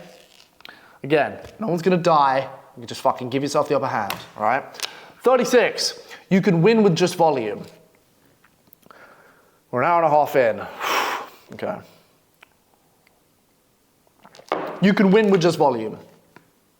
So, I know a guy, he's from the depths of India. And it's a lot harder for him to sign clients, obviously, okay? Because whatever, okay? India, accent, whatever, background, whatever. He's from the depths of India. but he still signs clients. He makes $4,500 a month, which in India is basically millionaire status. And I say to people, you don't even have to be that good. You don't even need to be the best. If you're just willing to relentlessly do the volume, you'll win. If you don't give a fuck and you're prepared to just go loopy and just say, I don't give a fuck how much I do this. I don't give a fuck if it takes every moment of every day for the rest of my life. And you just do that thing, you can win a lot of the time. You can win with pure volume. Sure, there's people that are the best. Sure, there's people that have innate talents. Sure, there are people that bend the rules. I still recommend you do that. But if you just do the numbers game, you can win. And this fucking guy knew that his only advantage was doing the numbers game. He was just on it. He didn't give a fuck. He was in India. He's got a family to fucking feed. Bang, on it, on his fucking Sony XPR fucking phone. Doesn't even load. Sending outreach from his fucking Anon account on Instagram and then sending voice notes in his deep Mumbaian accent. He didn't give a fuck. He was getting rejected 99 times out of 100. And he's still signing clients. Because I guarantee if you speak to a fucking 10,000 people, you don't think at least one of them or two or three is going to be interested? And that's what he did. Okay? And you're better off than him. So if you just do the volume, you can get what he got. And he's in a worse position than you. He's broker than you. His accent's fucked up. Even I don't understand what he's saying sometimes. Again, I'm not going to say an Indian accent because just can't be asked. But he's in a worse position than you are. Okay? But the reason he's winning and you're not is because he's just prepared to fucking do the numbers. That's what I did. Not to that degree. He's fucking crazy. But I just did the numbers. Okay, you can win with just volume, so do it. It's like, I keep going back to this, but I'm telling you now, if you are ugly as a motherfucker and you get no girls, you don't even know what a vagina looks like, you look at a labia and think it's a fucking alien, I don't know. If you just go up to every girl you ever see for the rest of your life, you're gonna get laid. I'm telling you now, it's the dudes in the club that just don't care. They'll go up to the fucking hot ones, they'll go up to the barmaid, they'll go up to the fucking whale in the corner that's like only there to fucking make the other friends look good. She's the duff, the designated ugly fat friend. He goes up to them, go up to fucking everyone. One of them is gonna be sad enough, horny enough, or desperate enough to say yeah, and she'll fuck you. But you're only gonna know if you go up to every single one of them, and you can win with just volume, okay? So if you're just prepared to do the numbers, good. You'll win, okay? 37, detach your emotions from the outcome. This is so important because this is half the reason most people don't succeed. Most people don't succeed, not because they don't get any results, it's because they get some results, but not all the results. So I'll give you the perfect example. If this is no money, no clients, nothing, and this is sales call, and this is getting paid, people don't quit because they never get to here. That isn't why people quit. Do you want to know why people quit? The reason people quit is because they get to here and they never get to here. They'll get some of the way. Sales call. They'll get happy. They'll elicit emotion. Like they'll get a response and think, yeah, I've got a response. Cool, I've got a sales call. Awesome, nice. They'll get to this part, for whatever reason, doesn't pan out. And their emotions have gone from fucking up here to down here. And that makes them feel sad. But it's okay, that's one time. And they'll do it again. And they'll get to here, sales call, nice. And they won't get to here, fuck, back down again. And they'll do it again. Sales call, nice. This time, this is gonna be the one. And they won't get here, back down again. And I have seen it firsthand, and I guarantee everyone that's done outreach can relate. It is soul crushing. Not because you didn't get any progress, but because you got a little bit of progress and you didn't get all the way. And you get to a point where you start scratching your head and you're like, I cannot deal with this anymore. I cannot put up with the emotional trauma and torment and bullshit that I have to go through every single time I want to get a client. And so you quit. That's why you quit. You quit because you are sick and tired of reaching out for something, seeing it, and not being able to grab it. Imagine going to bed with a girl and she's naked every single night for a year and you never fuck her. Can you imagine what that would do to you mentally? She's like a fucking Barbie doll and she's laying there and you haven't had sex in years. You're broke, you're a virgin, you get no pussy, you have no money, and you're sitting there and she's naked. Okay, she's there. You've got to this point, she's naked and she's in your bed, but she never has sex with you. Soul crushing. And that's why people quit. He's like, nah, fuck this, I'll sleep on the floor. Fuck that, okay? That's why people quit. So you need to detach your emotions from the outcome. And the reason for that is because if you detach your emotions from the outcome, who gives a fuck? Cool, sales cool, right, whatever, cool. Didn't pan out, right, don't give a fuck. Bang, next one, cool, don't care, don't give a fuck. Bang, don't care, cool, don't give a fuck. If you don't give a fuck, you win. Because eventually, if you do the numbers, one of them is gonna go to here and you're gonna get paid. I'm telling you now, when I was doing this, I was caught in this emotional fucking roller coaster of bullshit. And it got to the point where I would get on sales calls, a lot of the time, I would get on sales calls and just think, it's not gonna go anywhere. Or they'd send me a fucking time to book a call with them. And I think, okay, yeah, it's not gonna go anywhere. In fact, I have a story. I had a client, some chick, I had a client with a girl. Sorry, I almost had a client with this girl. And when I say this client was done, it was done, okay? I'm gonna talk about this later on, but holy shit, this taught me to detach my emotions from the fucking outcome. And you need to, because if you don't care, it's easier to go through the motions. It's easier to handle with rejection, okay? So stop being so affiliated with the sales call, or the response, or the, yeah, we're gonna do this, or whatever the fuck they say. Ignore them. Just tell them to ignore it, okay? Detach your emotions. Cool, sales call, whatever. Oh, okay, they responded, nice, whatever. Give a fuck, okay? Because if you do that, you're not gonna be as tormented and traumatized when I eventually don't go through with you, okay? 38, which leads on to this point. Until there's money in the bank, it ain't real. This client I had, this girl, didn't get her in the end. This client I almost had. When I say this client was in the bag, I mean in the bag. Like, I mean, a panel van has just pulled up to the side of the road and kidnapped someone, shut the fucking door and sped off into the fucking horizon. It was over. It was done. I'd sold the fuck out of her on call. She was flirting with me. She drafted up a contract that I didn't even fucking want to sign, so I didn't even need to sign it because she believed in me. I said yes. We agreed on an amount of money. Everything was done, everything. She said yes in the DMs. I sent over the payment link. She was like, I'm gonna pay it right now. Obviously, she didn't pay it on call, which is why I alluded to the fucking point earlier, but it was done. And this was like $2,500, which back then was a lot of money to me. And I was like, great, whoopee-doo. I closed my lid on the laptop, started dancing around. I was that sure. I was that sure it was done. It's like literally going home with a girl, getting naked, she gets the condom out and takes your pants off. It was that done. And about a day later, after having the money still not arrive in my account, I message her and I say, oh, hi, I think her name was Elaine. Hi, Elaine. Fuck her, I'll dox her, I don't give a fuck. Fuck this bitch. Hi, Elaine, can you just give me an update on the payment, etc., etc.? Didn't hear a word. Next day, hi, Elaine. Can you give me an update on the payment? Didn't hear a word.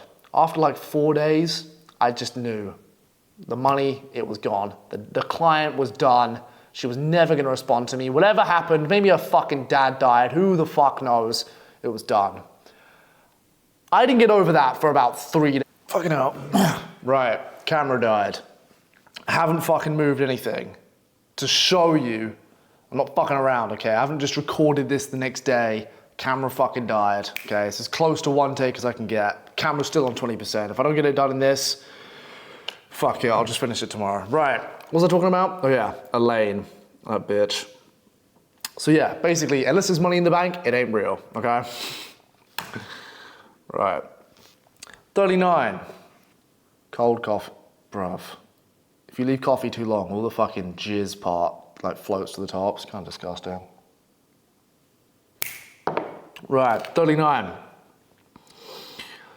Reach out to prospects and say you know someone mutual. So, if you're reaching out to someone, I used to do this all the time. If I was in a particular industry, for example, the golf industry, I would reach out to someone, say a golf coach, like literally anything, but say golf coach, and I would just say, I'd do the outreach, whatever. We'd talk back and forth, and then I'd say, by the way, I also know XYZ, or someone they might know, or someone else in the industry.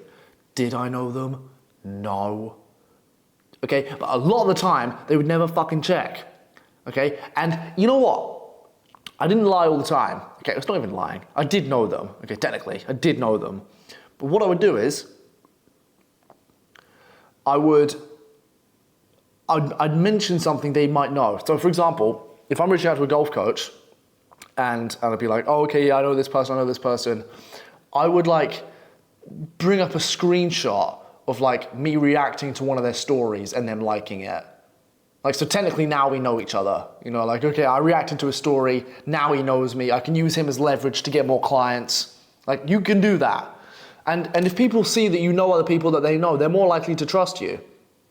So, and in fact, this works even if you don't even fucking, like, bro, I had clients I'd reach out to, I'd work with them, and then we'd stop working for whatever reason, and then I'd reach out to someone else that they know, or if they did a collaboration with that person, and I'd reach out to them, and in my opening pitch I'd say, hi, XYZ, I know this person, I worked for them, I also want to do the same for you.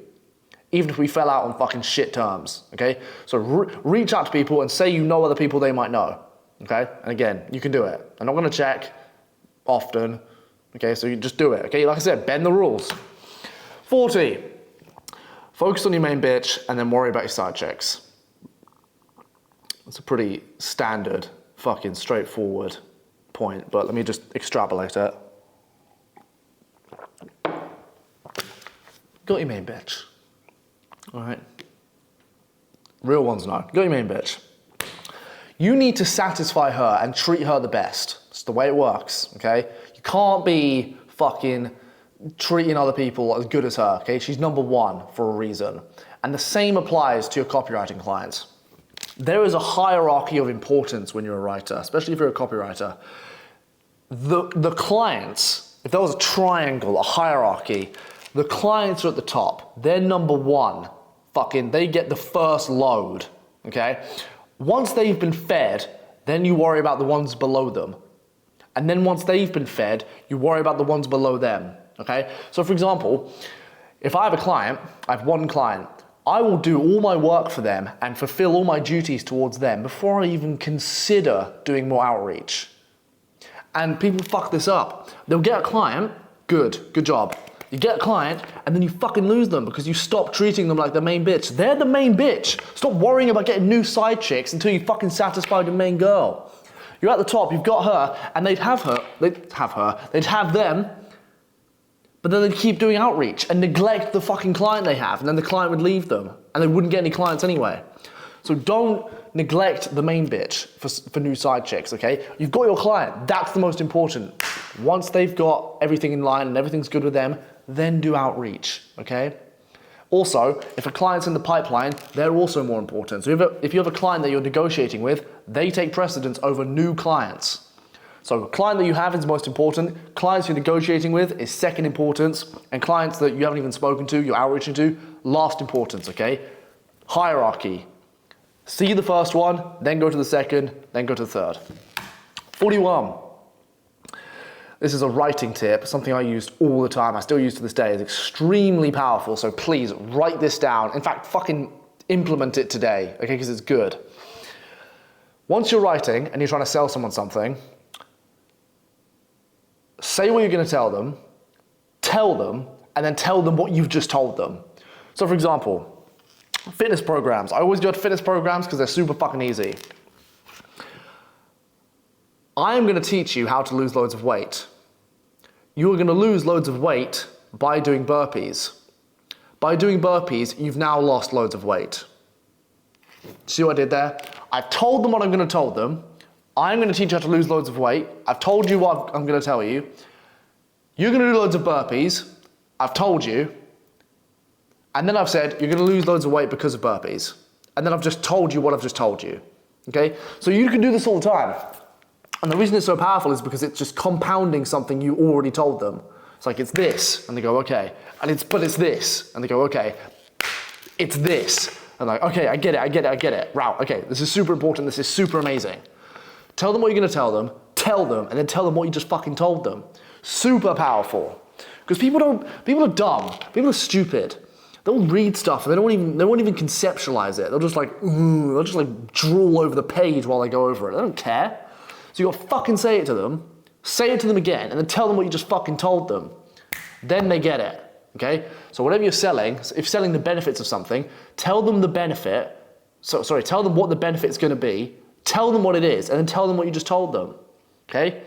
Some people won't be able to do that because you're just idiots, but if you're semi-good at writing, you can weave that into your copy, and that works really well. 42, book the next date before the first one finishes. So, assuming that you're not all virgins, if you've been on a date and you don't know if you're gonna seal the deal, you'll go home. What you probably don't do is set up another date before you fucking leave. You probably just go home, awkwardly kiss, go home and wank, thinking about her and then stalk her Instagram, okay? You need to book the next one on the one that you're currently on. And what I mean by that is if you're on a sales call with someone and you know, like I said, you know it's not gonna fucking fall through, or you know you're not gonna get paid, like I said, every sales call's good in some way they're good. Don't just leave, okay? Because for whatever reason they're not willing to pay you. It's probably because 1, they don't trust you, 2, they need to think about it, or 3, they need to talk to someone. That's usually the reasons. And if they can't make that decision on call, fine. Say, don't worry, go away and think about it, and we'll talk again on another call. And they'll say, okay, bye. And you say, no, wait, before you fucking go, when are you free? Let's book another call right now on the fucking phone. Okay, because now they're committed. When are you free? This time. Okay, cool, get it in. If you leave the call, then it's done. Then you've got to message them. Hi, love the call. When are you free? They don't respond. Hi, did you get this? They don't respond. Hi, here's the Calendly link. Let's book another call. They say, okay, I'll get round to it. Never fucking do. Like, it's just long. Get them on a call. If you know you're not going to sell them, pitch them another call on that call. Literally, while they're there, right, I can do this day at this time. Can you do that? No? Okay, how about this day at this time? This day at this time? Cool, that's booked in. I'm going to send that to you. You'll get an email. I'll see you then. Okay, book another date before the first one finishes. Again, with girls, fuck it. You want a date? Not gonna fuck? Cool, no worries. I had a really good time seeing you. When are you next free? Wednesday? No. Friday? No. Saturday? Yeah, I can do Saturday afternoon. Coffee. Okay, cool. See you then, all right? 43. The money is in the follow-up. A pretty notoriously simple one, but some people still need to hear it. And there's a story behind this one. I have a client, it was a jewelry client, they sold jewelry. They're an English brand, and this was 13, 14 months ago. I was reaching out to them, sending 40 a day, getting no responses because I didn't know what the fuck I was doing. I sent these guys an email. They got back to me and they said they were really interested. I thought, okay, great. So I sent them another email, basically saying, let's get on a call. Heard nothing. Next day, sent another email. Heard nothing. Next day, sent another email. Heard nothing. I sent these fuckers 9 emails before they got back to me and got on a call with me, and I sold them. If I just stopped after 1 or 2 and never heard anything from them, I wouldn't have got the money, okay? So the money is in the follow-up. I know it sounds tedious and you feel like a dick and you're like, I'm pestering them. Yeah, you are pestering them. I'll pester people for money, I don't give a fuck. Hey, you there? There? Hey, dickhead, you there? Hey, you there? No, hey, you there? Until you just piss them off enough and they're like, no, I don't fucking want it. Or they say, yes, we've been really busy, let's get on a call, okay? There's a lesson on later on where I talk about this, but just get something out of them, okay? I don't care what it is. As long as they say yes or no, that's all that matters. And a lot of the time, if they're not answering you, it's because they're busy. I'm busy. I miss fucking calls very rarely. If you're not that important, I've got shit on, bro. Like, it's just life, right? Follow up with me, I'll probably get on the call next time. Okay, but you've got to keep following up. People give up too quickly. Oh, they didn't get back to me after one follow-up email. I'm just gonna fucking crawl into a hole and bury myself and die. No, you gotta fucking say, listen, I'm gonna blow up your inbox until you block me, and I'm gonna fucking blow up your inbox on a new email until you block me again, until you fucking respond to me, or you get on a call and you pay me, okay? 44, find influencers on TikTok and message them on Instagram. Instagram as a search engine is pretty wank, I'm not gonna lie. You type something in, it's not bad, it's okay. TikTok, on the other hand, if you wanna find influencers, go on TikTok. Type in fitness, type in bullshit, literally type in bullshit, bullshit coach will probably fucking come up. The TikTok search engine is so much better. And so what I do is when I try and find clients, I go on TikTok, I type in something random like, I don't know, architecture or fucking therapy coach or some random shit, and then I'll fucking find them, go on their profile, see if they have Instagram, click their Instagram, and then I'll message them on Instagram. Message them on Instagram, find them on TikTok, because it's so much easier to find them on TikTok. Instagram's a shit show for finding clients. Okay, so find them on TikTok, message them on Instagram, because messaging on TikTok's wank. Okay, you gotta use both platforms. You gotta be very initiative, okay? Adaptable, right? Use one for one thing, use one for the other thing, you're fine. 45, use Kickstarter. It's great. I'll be very quick here. If you go to a website called kickstarter.com, I fucking wish I knew about this a year ago. If you go to a website called kickstarter.com, it's like a website that new brands go to get funding. So they'll go there and they'll post their advert. Hi, we make glasses. We're a new glass brand. We need funding to get going. Loads of people invest money, hundreds of thousands of pounds, and you can see how much money they have.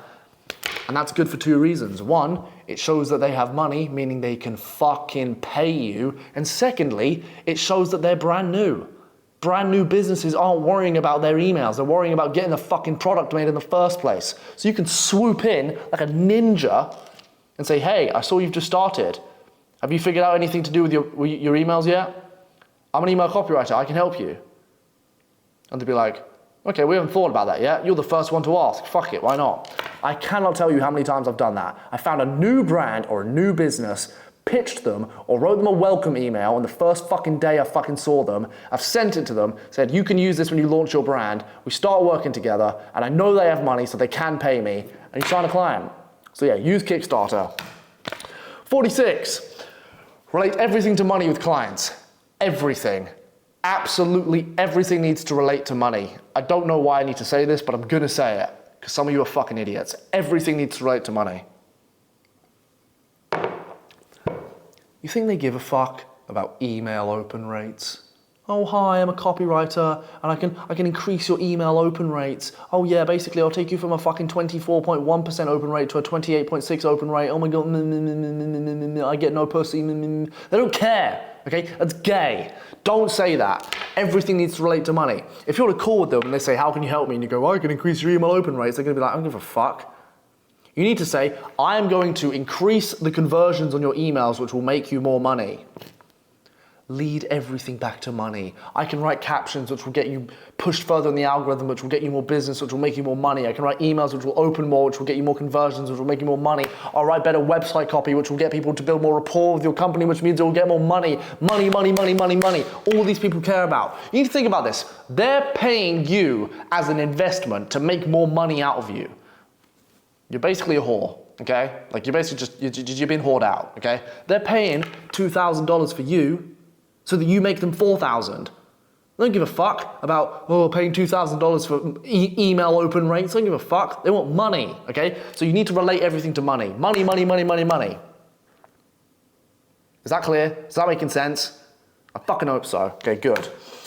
47, follow up with voice notes. Again, super simple. You send them a message and they don't get back to you, or you're in conversation and they don't get back to you, send a voice note. Why? Because you can't air a voice note. You gotta fucking listen to it. And the intrigue alone forces people to open it. I see this all the time. I'll send someone a message and they won't get back to me and I'll say, okay, you're a dick. I won't say that, but I'll say it in my head. I'll be like, cool, whatever. Send them a message, they don't get back, and then I'll send them a voice note. Voice notes are intriguing. Voice notes get me. I've got fucking hundreds of DMs. You send me a voice note, I'm gonna open it. I may not accept it, but I'm gonna fucking listen to it because they're way more interesting. Ooh, what's that? Intrigue.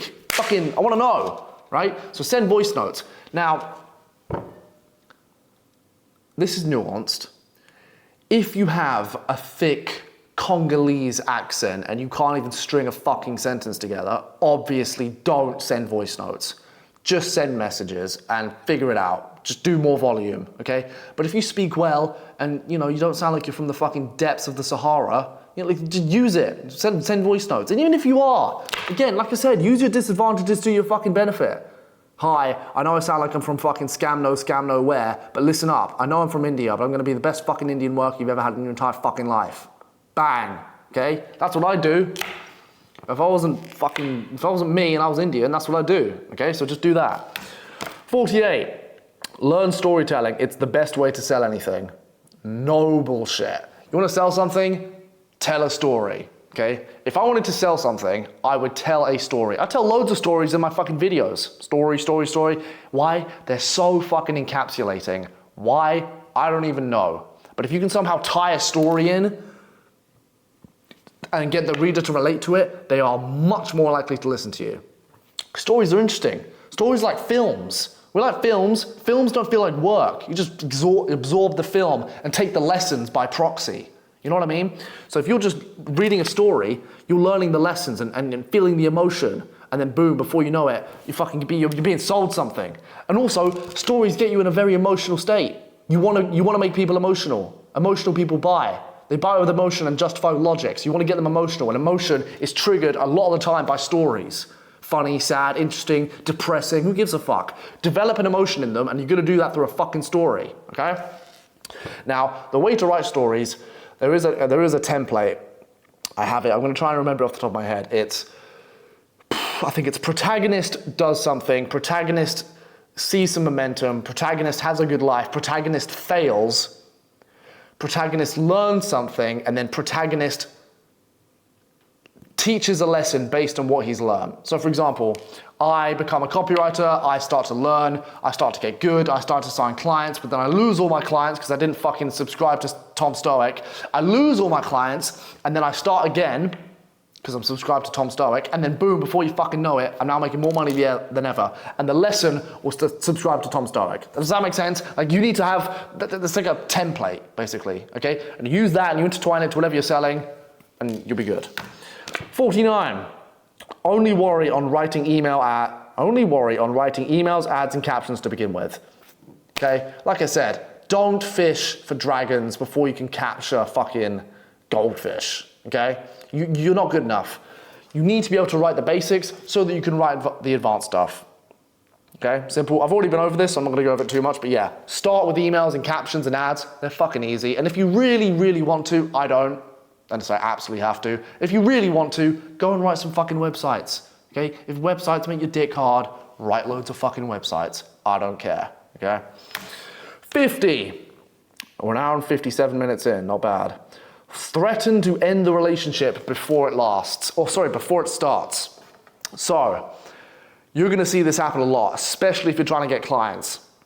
When you're getting clients and they're being fickle, you know what I mean? Like they're just being, for lack of a better word, cunts basically. They're just not being direct to the point and they're just delaying things. And it's taking weeks and weeks and weeks to make any progress with them. You know what you do?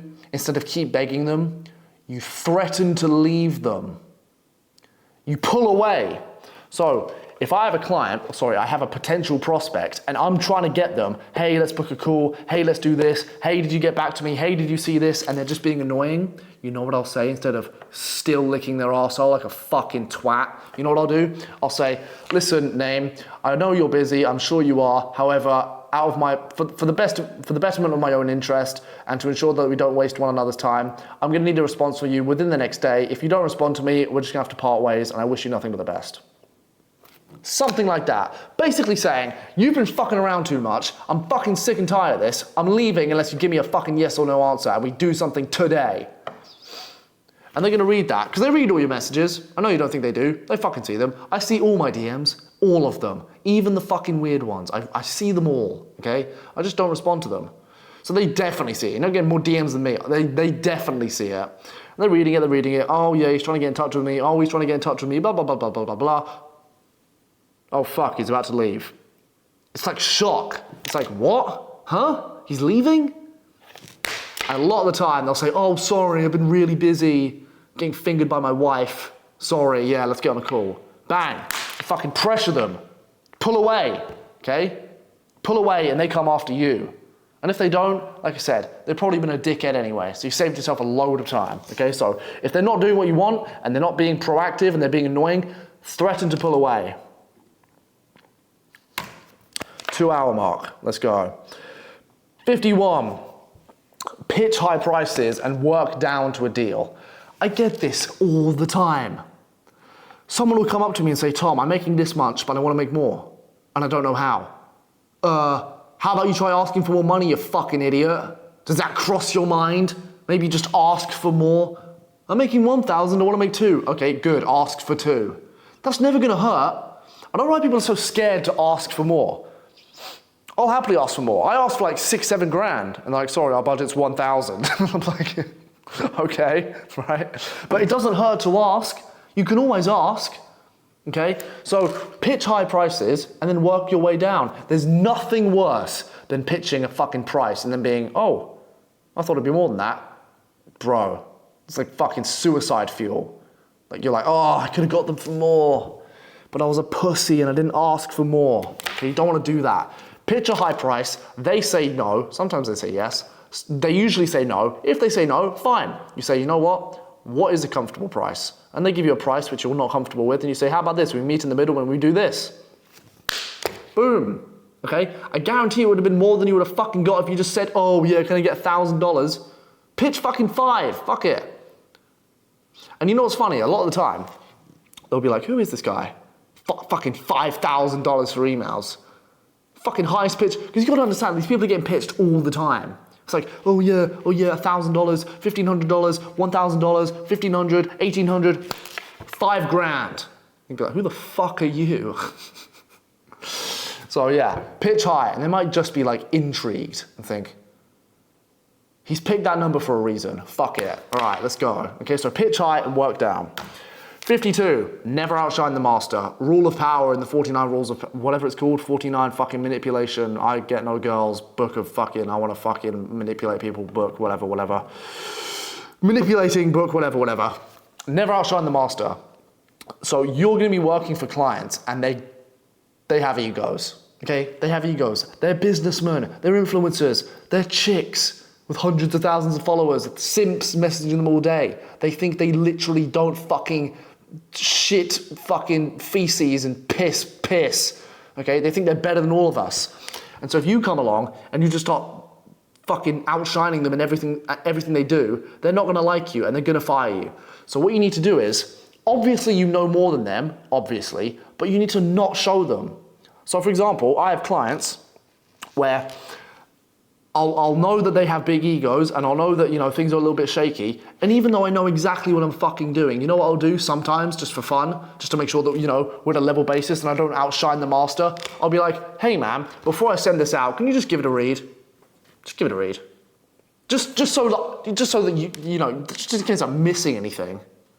Fucking missing anything. Fucking, of course I'm not fucking missing anything, but yeah, can you just like have a look to see if I'm missing anything? And that makes them feel really good.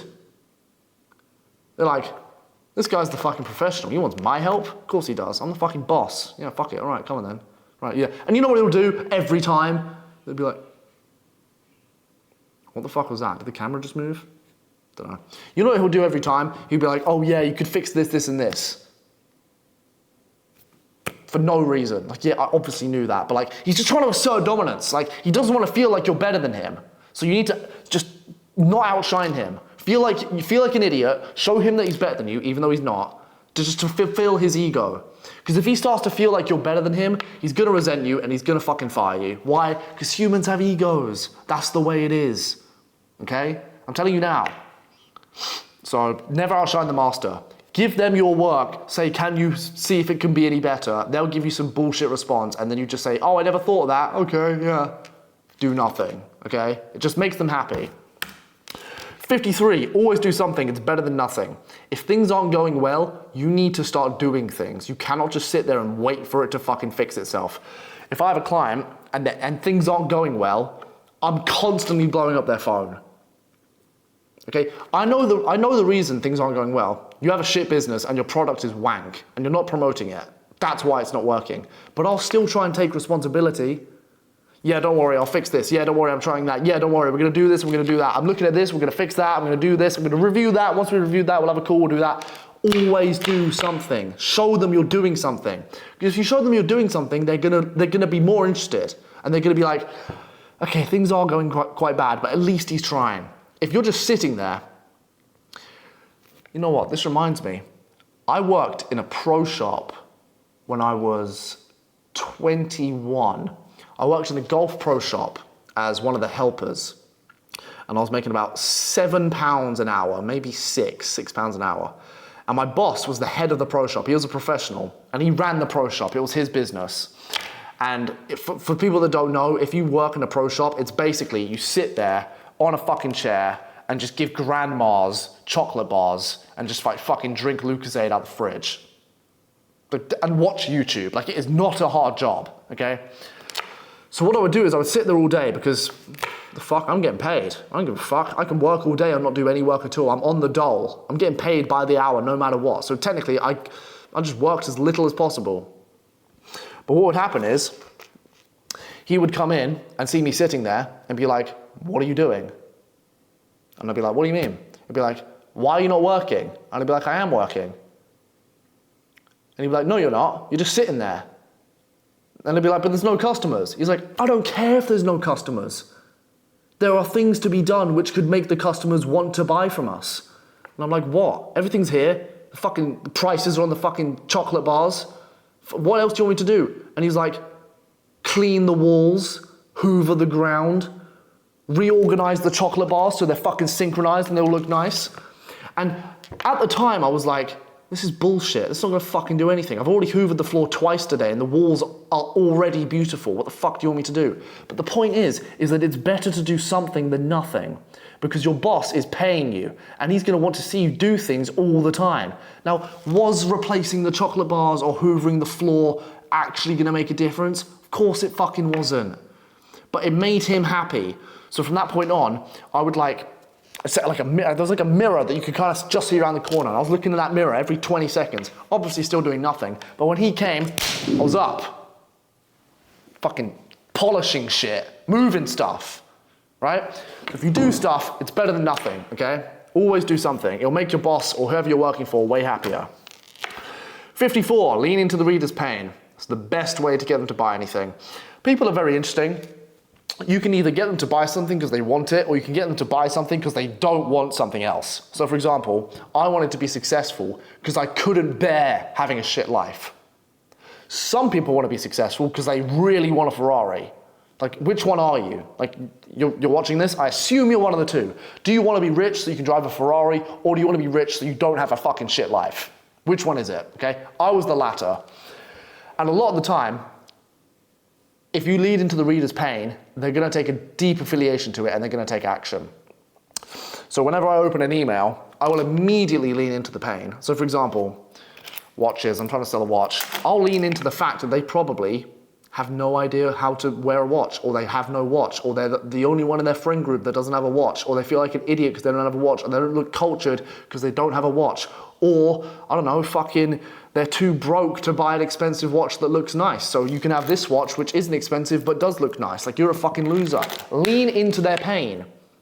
Because if you lean into their pain, they're gonna try and alleviate it.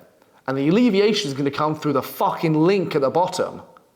And if you dig into that pain deep enough, they're gonna click it. So lean into the pain. Don't worry about the benefits and all that for the start. Lean into the fucking pain. It's way easier.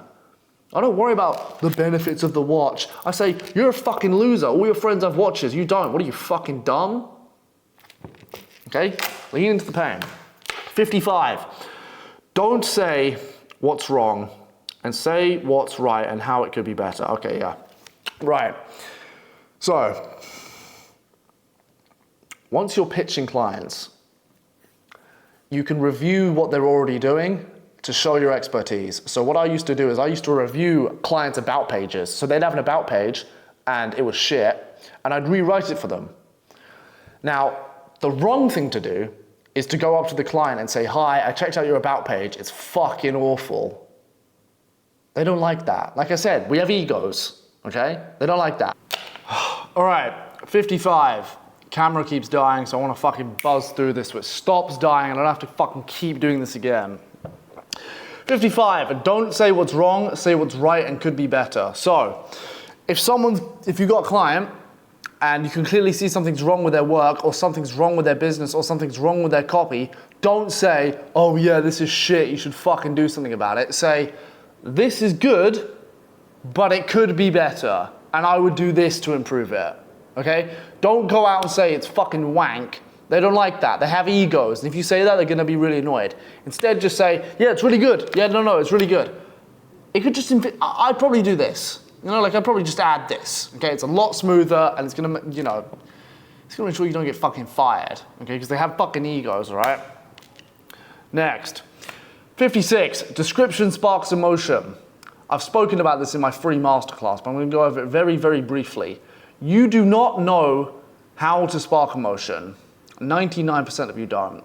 So let me teach you. The way you spark emotion is by describing people's situations and relating it to their life.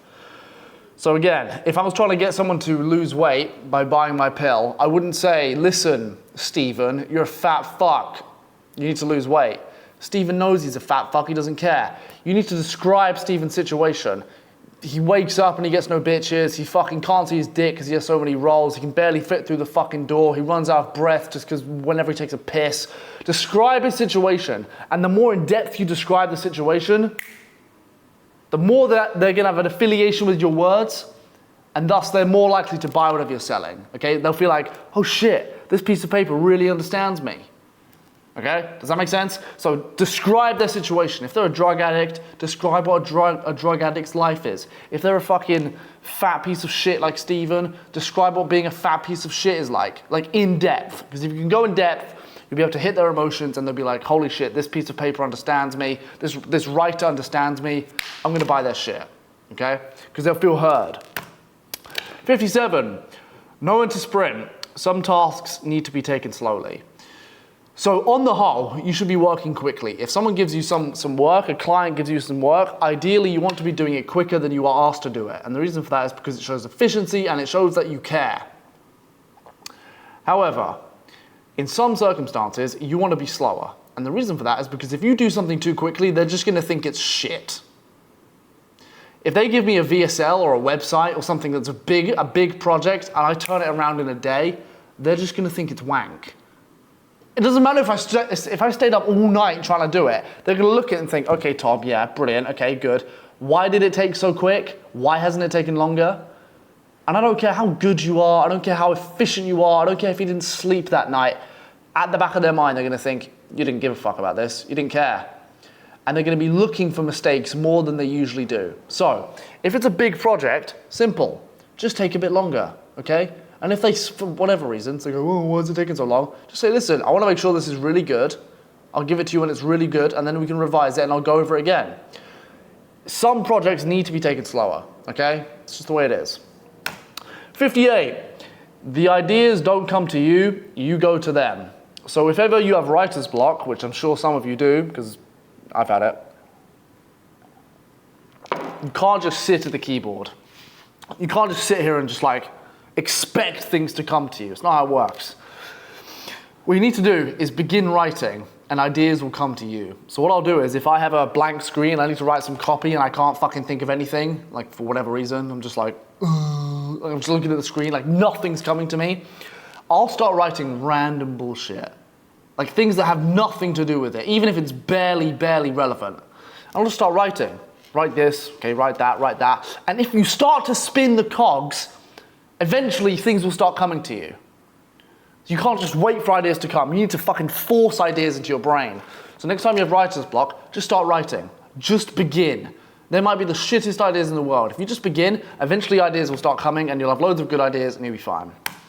59, describe things in threes. Whatever reason, I don't know why, the human psyche loves threes. So for example, if I'm describing the benefits of something, like this glass, I'll say it's aesthetic, it's ergonomic, and it's cheap. Sorry, not cheap. Never, ever, ever say cheap.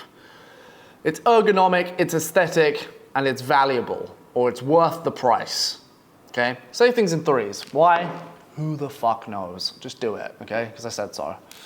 60, pitch clients from previous side hustles. So, I have a one-on-one student, and he's a mentee, and he's 16 years old. Again, I think I've spoken about him. He's 16 years old, he's based out of India, and before he was a copywriter, he was a video editor.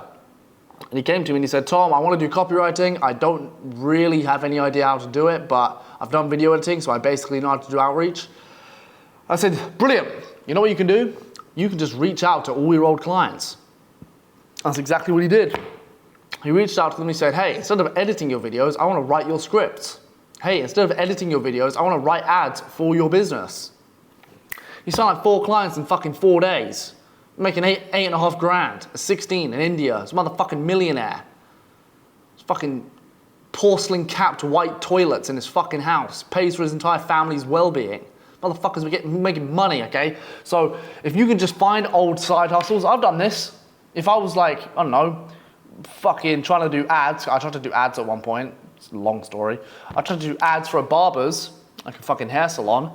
And I went up to them and I said, hey, listen, I know it's been 4 years, but, you know, I can write copy for you. And they'll be like, oh, how you been? Yeah, whatever. Do you need a haircut? No, I don't need a fucking haircut. But I can write ads so that other people want haircuts from you.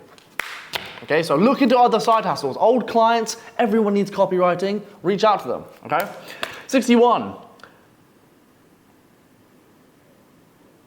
Never work as a duo. What the fuck? It's probably the most dyslexia I've ever dyslexicked in my entire life. Anyway, never work as a duo. Some of you here have friends, and you want to do this with your friends. You want to be copywriters together. Don't, okay? And the reason you don't want to is because, one, eventually it's going to fuck you over. One of you will eventually do something to get over the other person, which is kind of annoying. And secondly, I have noticed, in my opinion, that people get the best out of each other when they're doing slightly different things but have the same goal. As in, they're not both trying to do the same thing. They're doing different things, but they have the same goal. So for example, I'm in a house right now with 4 other entrepreneurs. We're all trying to make money. We just don't do the same business model. We all push each other, you know, like I see him working, that makes me work, but we're not all doing the same thing. And so try not to just do it with someone else, okay? You're gonna fuck each other over, or you're gonna like stop one another from progressing. I know you think it's gonna be easy. It's better to have a community where everyone's trying to fucking basically be in it for themselves, but they can help.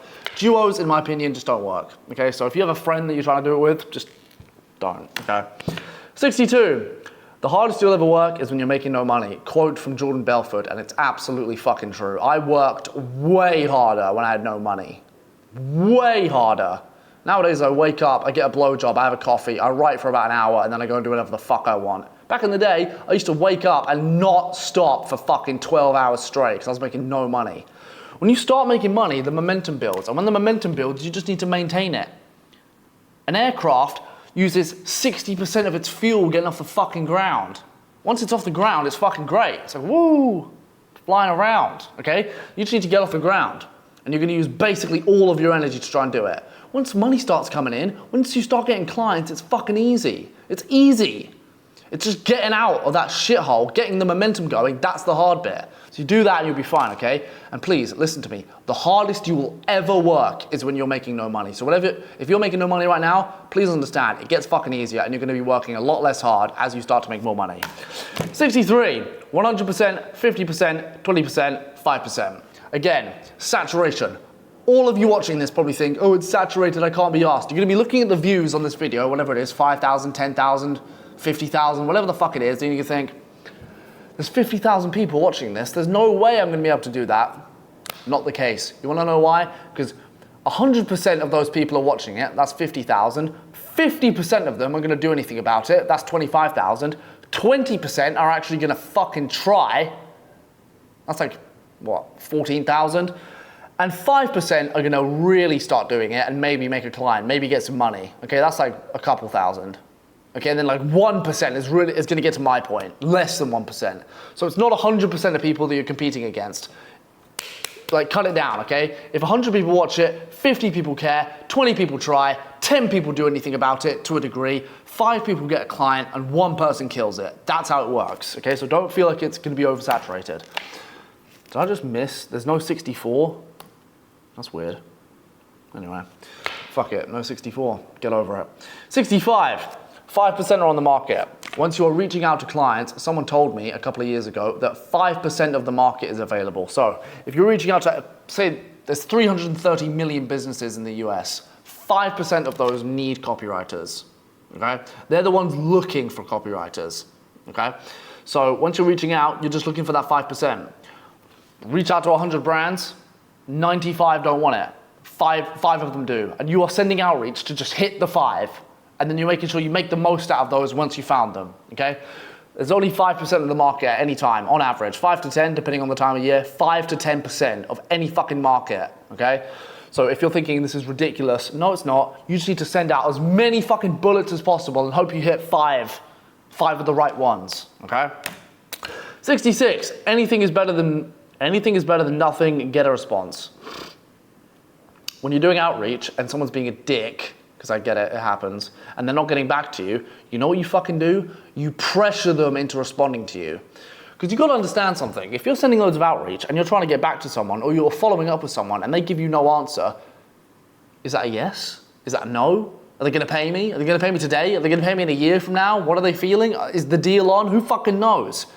It's better to get a response, I don't give a fuck what it is, than no response. Because if you get no response, you don't know where to go. Okay, I would rather have a firm fuck off than no response, okay? So always try and get a response out of them. If that means you need to pester them, pester them. I don't give a fuck. Hey, respond to me, respond to me, respond to me. If they block you, technically that's a response. They don't fucking want you, okay? I reached out to a client with 9 follow-ups. 9 times I fucking went, hey, pay me, hey, let's go, hey. I reached out to them 9 times, and boom, on the 9th time, they fucking said, oh yeah, been busy, sorry, let's get going. Boom, bang, $2,500, started writing emails for them, okay? So anything is better than nothing. Do not stop reaching out to a client until they give you a fucking answer. It's a yes or it's a no. 67, headlines. This is how you write headlines. The headline should go as follows. It should be how to do X without Y within Z. So for example, how to lose 50 pounds without exercise within 90 days. Okay? On the whole, if you want to write a headline, that's how you're going to do it. All right? Apply it to whatever you're doing and then use that. 68, speak out loud. And I think this is the last one since 69 doesn't exist. Oh no, 68. Okay, we'll go to 68. 68, speak out loud. This is a fucking killer tip. Listen to this. If you want to know if your copy is good, you can try this right now. Write copy, write something on a Google Doc, I don't care what it is, and then once you've written it, just say it out loud. Read it, word for word, line for line, out loud. And you'll know pretty fucking quickly if it's good or not, because you'll know how it sounds. If it sounds broken and there's no flow, and you run out of breath every 30 fucking seconds, then you need to change it, because it's not flowing properly. The sentences are shit. Okay? And the best way to tell if the sentences work together and the syntax is proper and you've elocuted it properly is to fucking speak out loud. Okay, so write the copy, then say it out loud. And you'll know pretty quickly if it's smooth. Because if it isn't smooth, it'll be difficult to say. And if it's difficult to say, it's probably not easy to read. Okay? So speak it out loud. Okay, that's a fucking killer tip. Please use that. And 69, the last tip. Get a mentor. Now,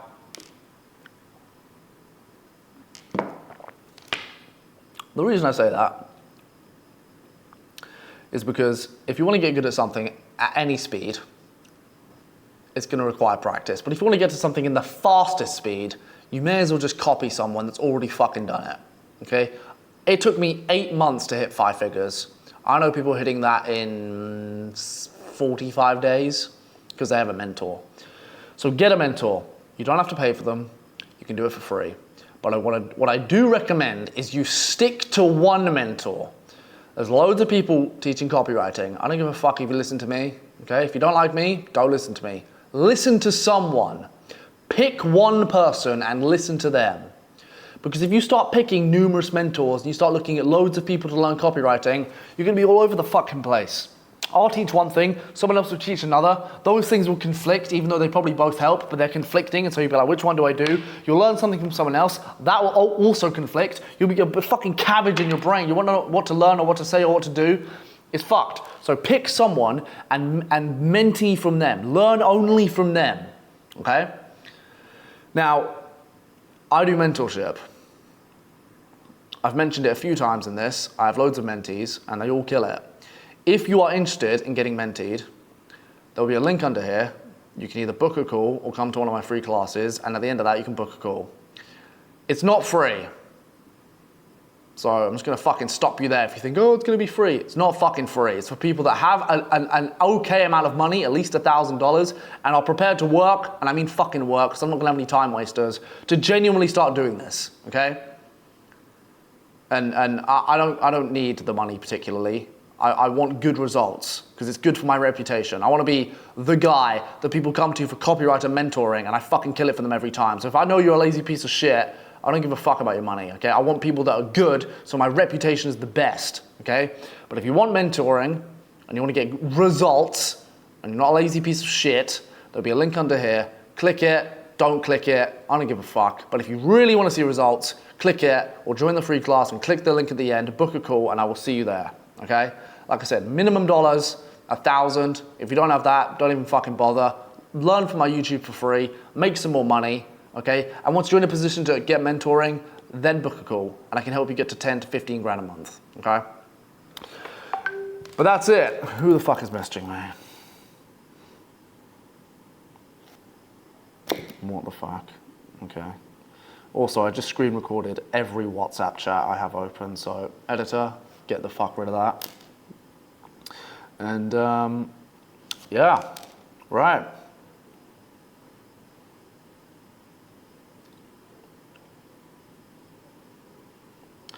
Get after it.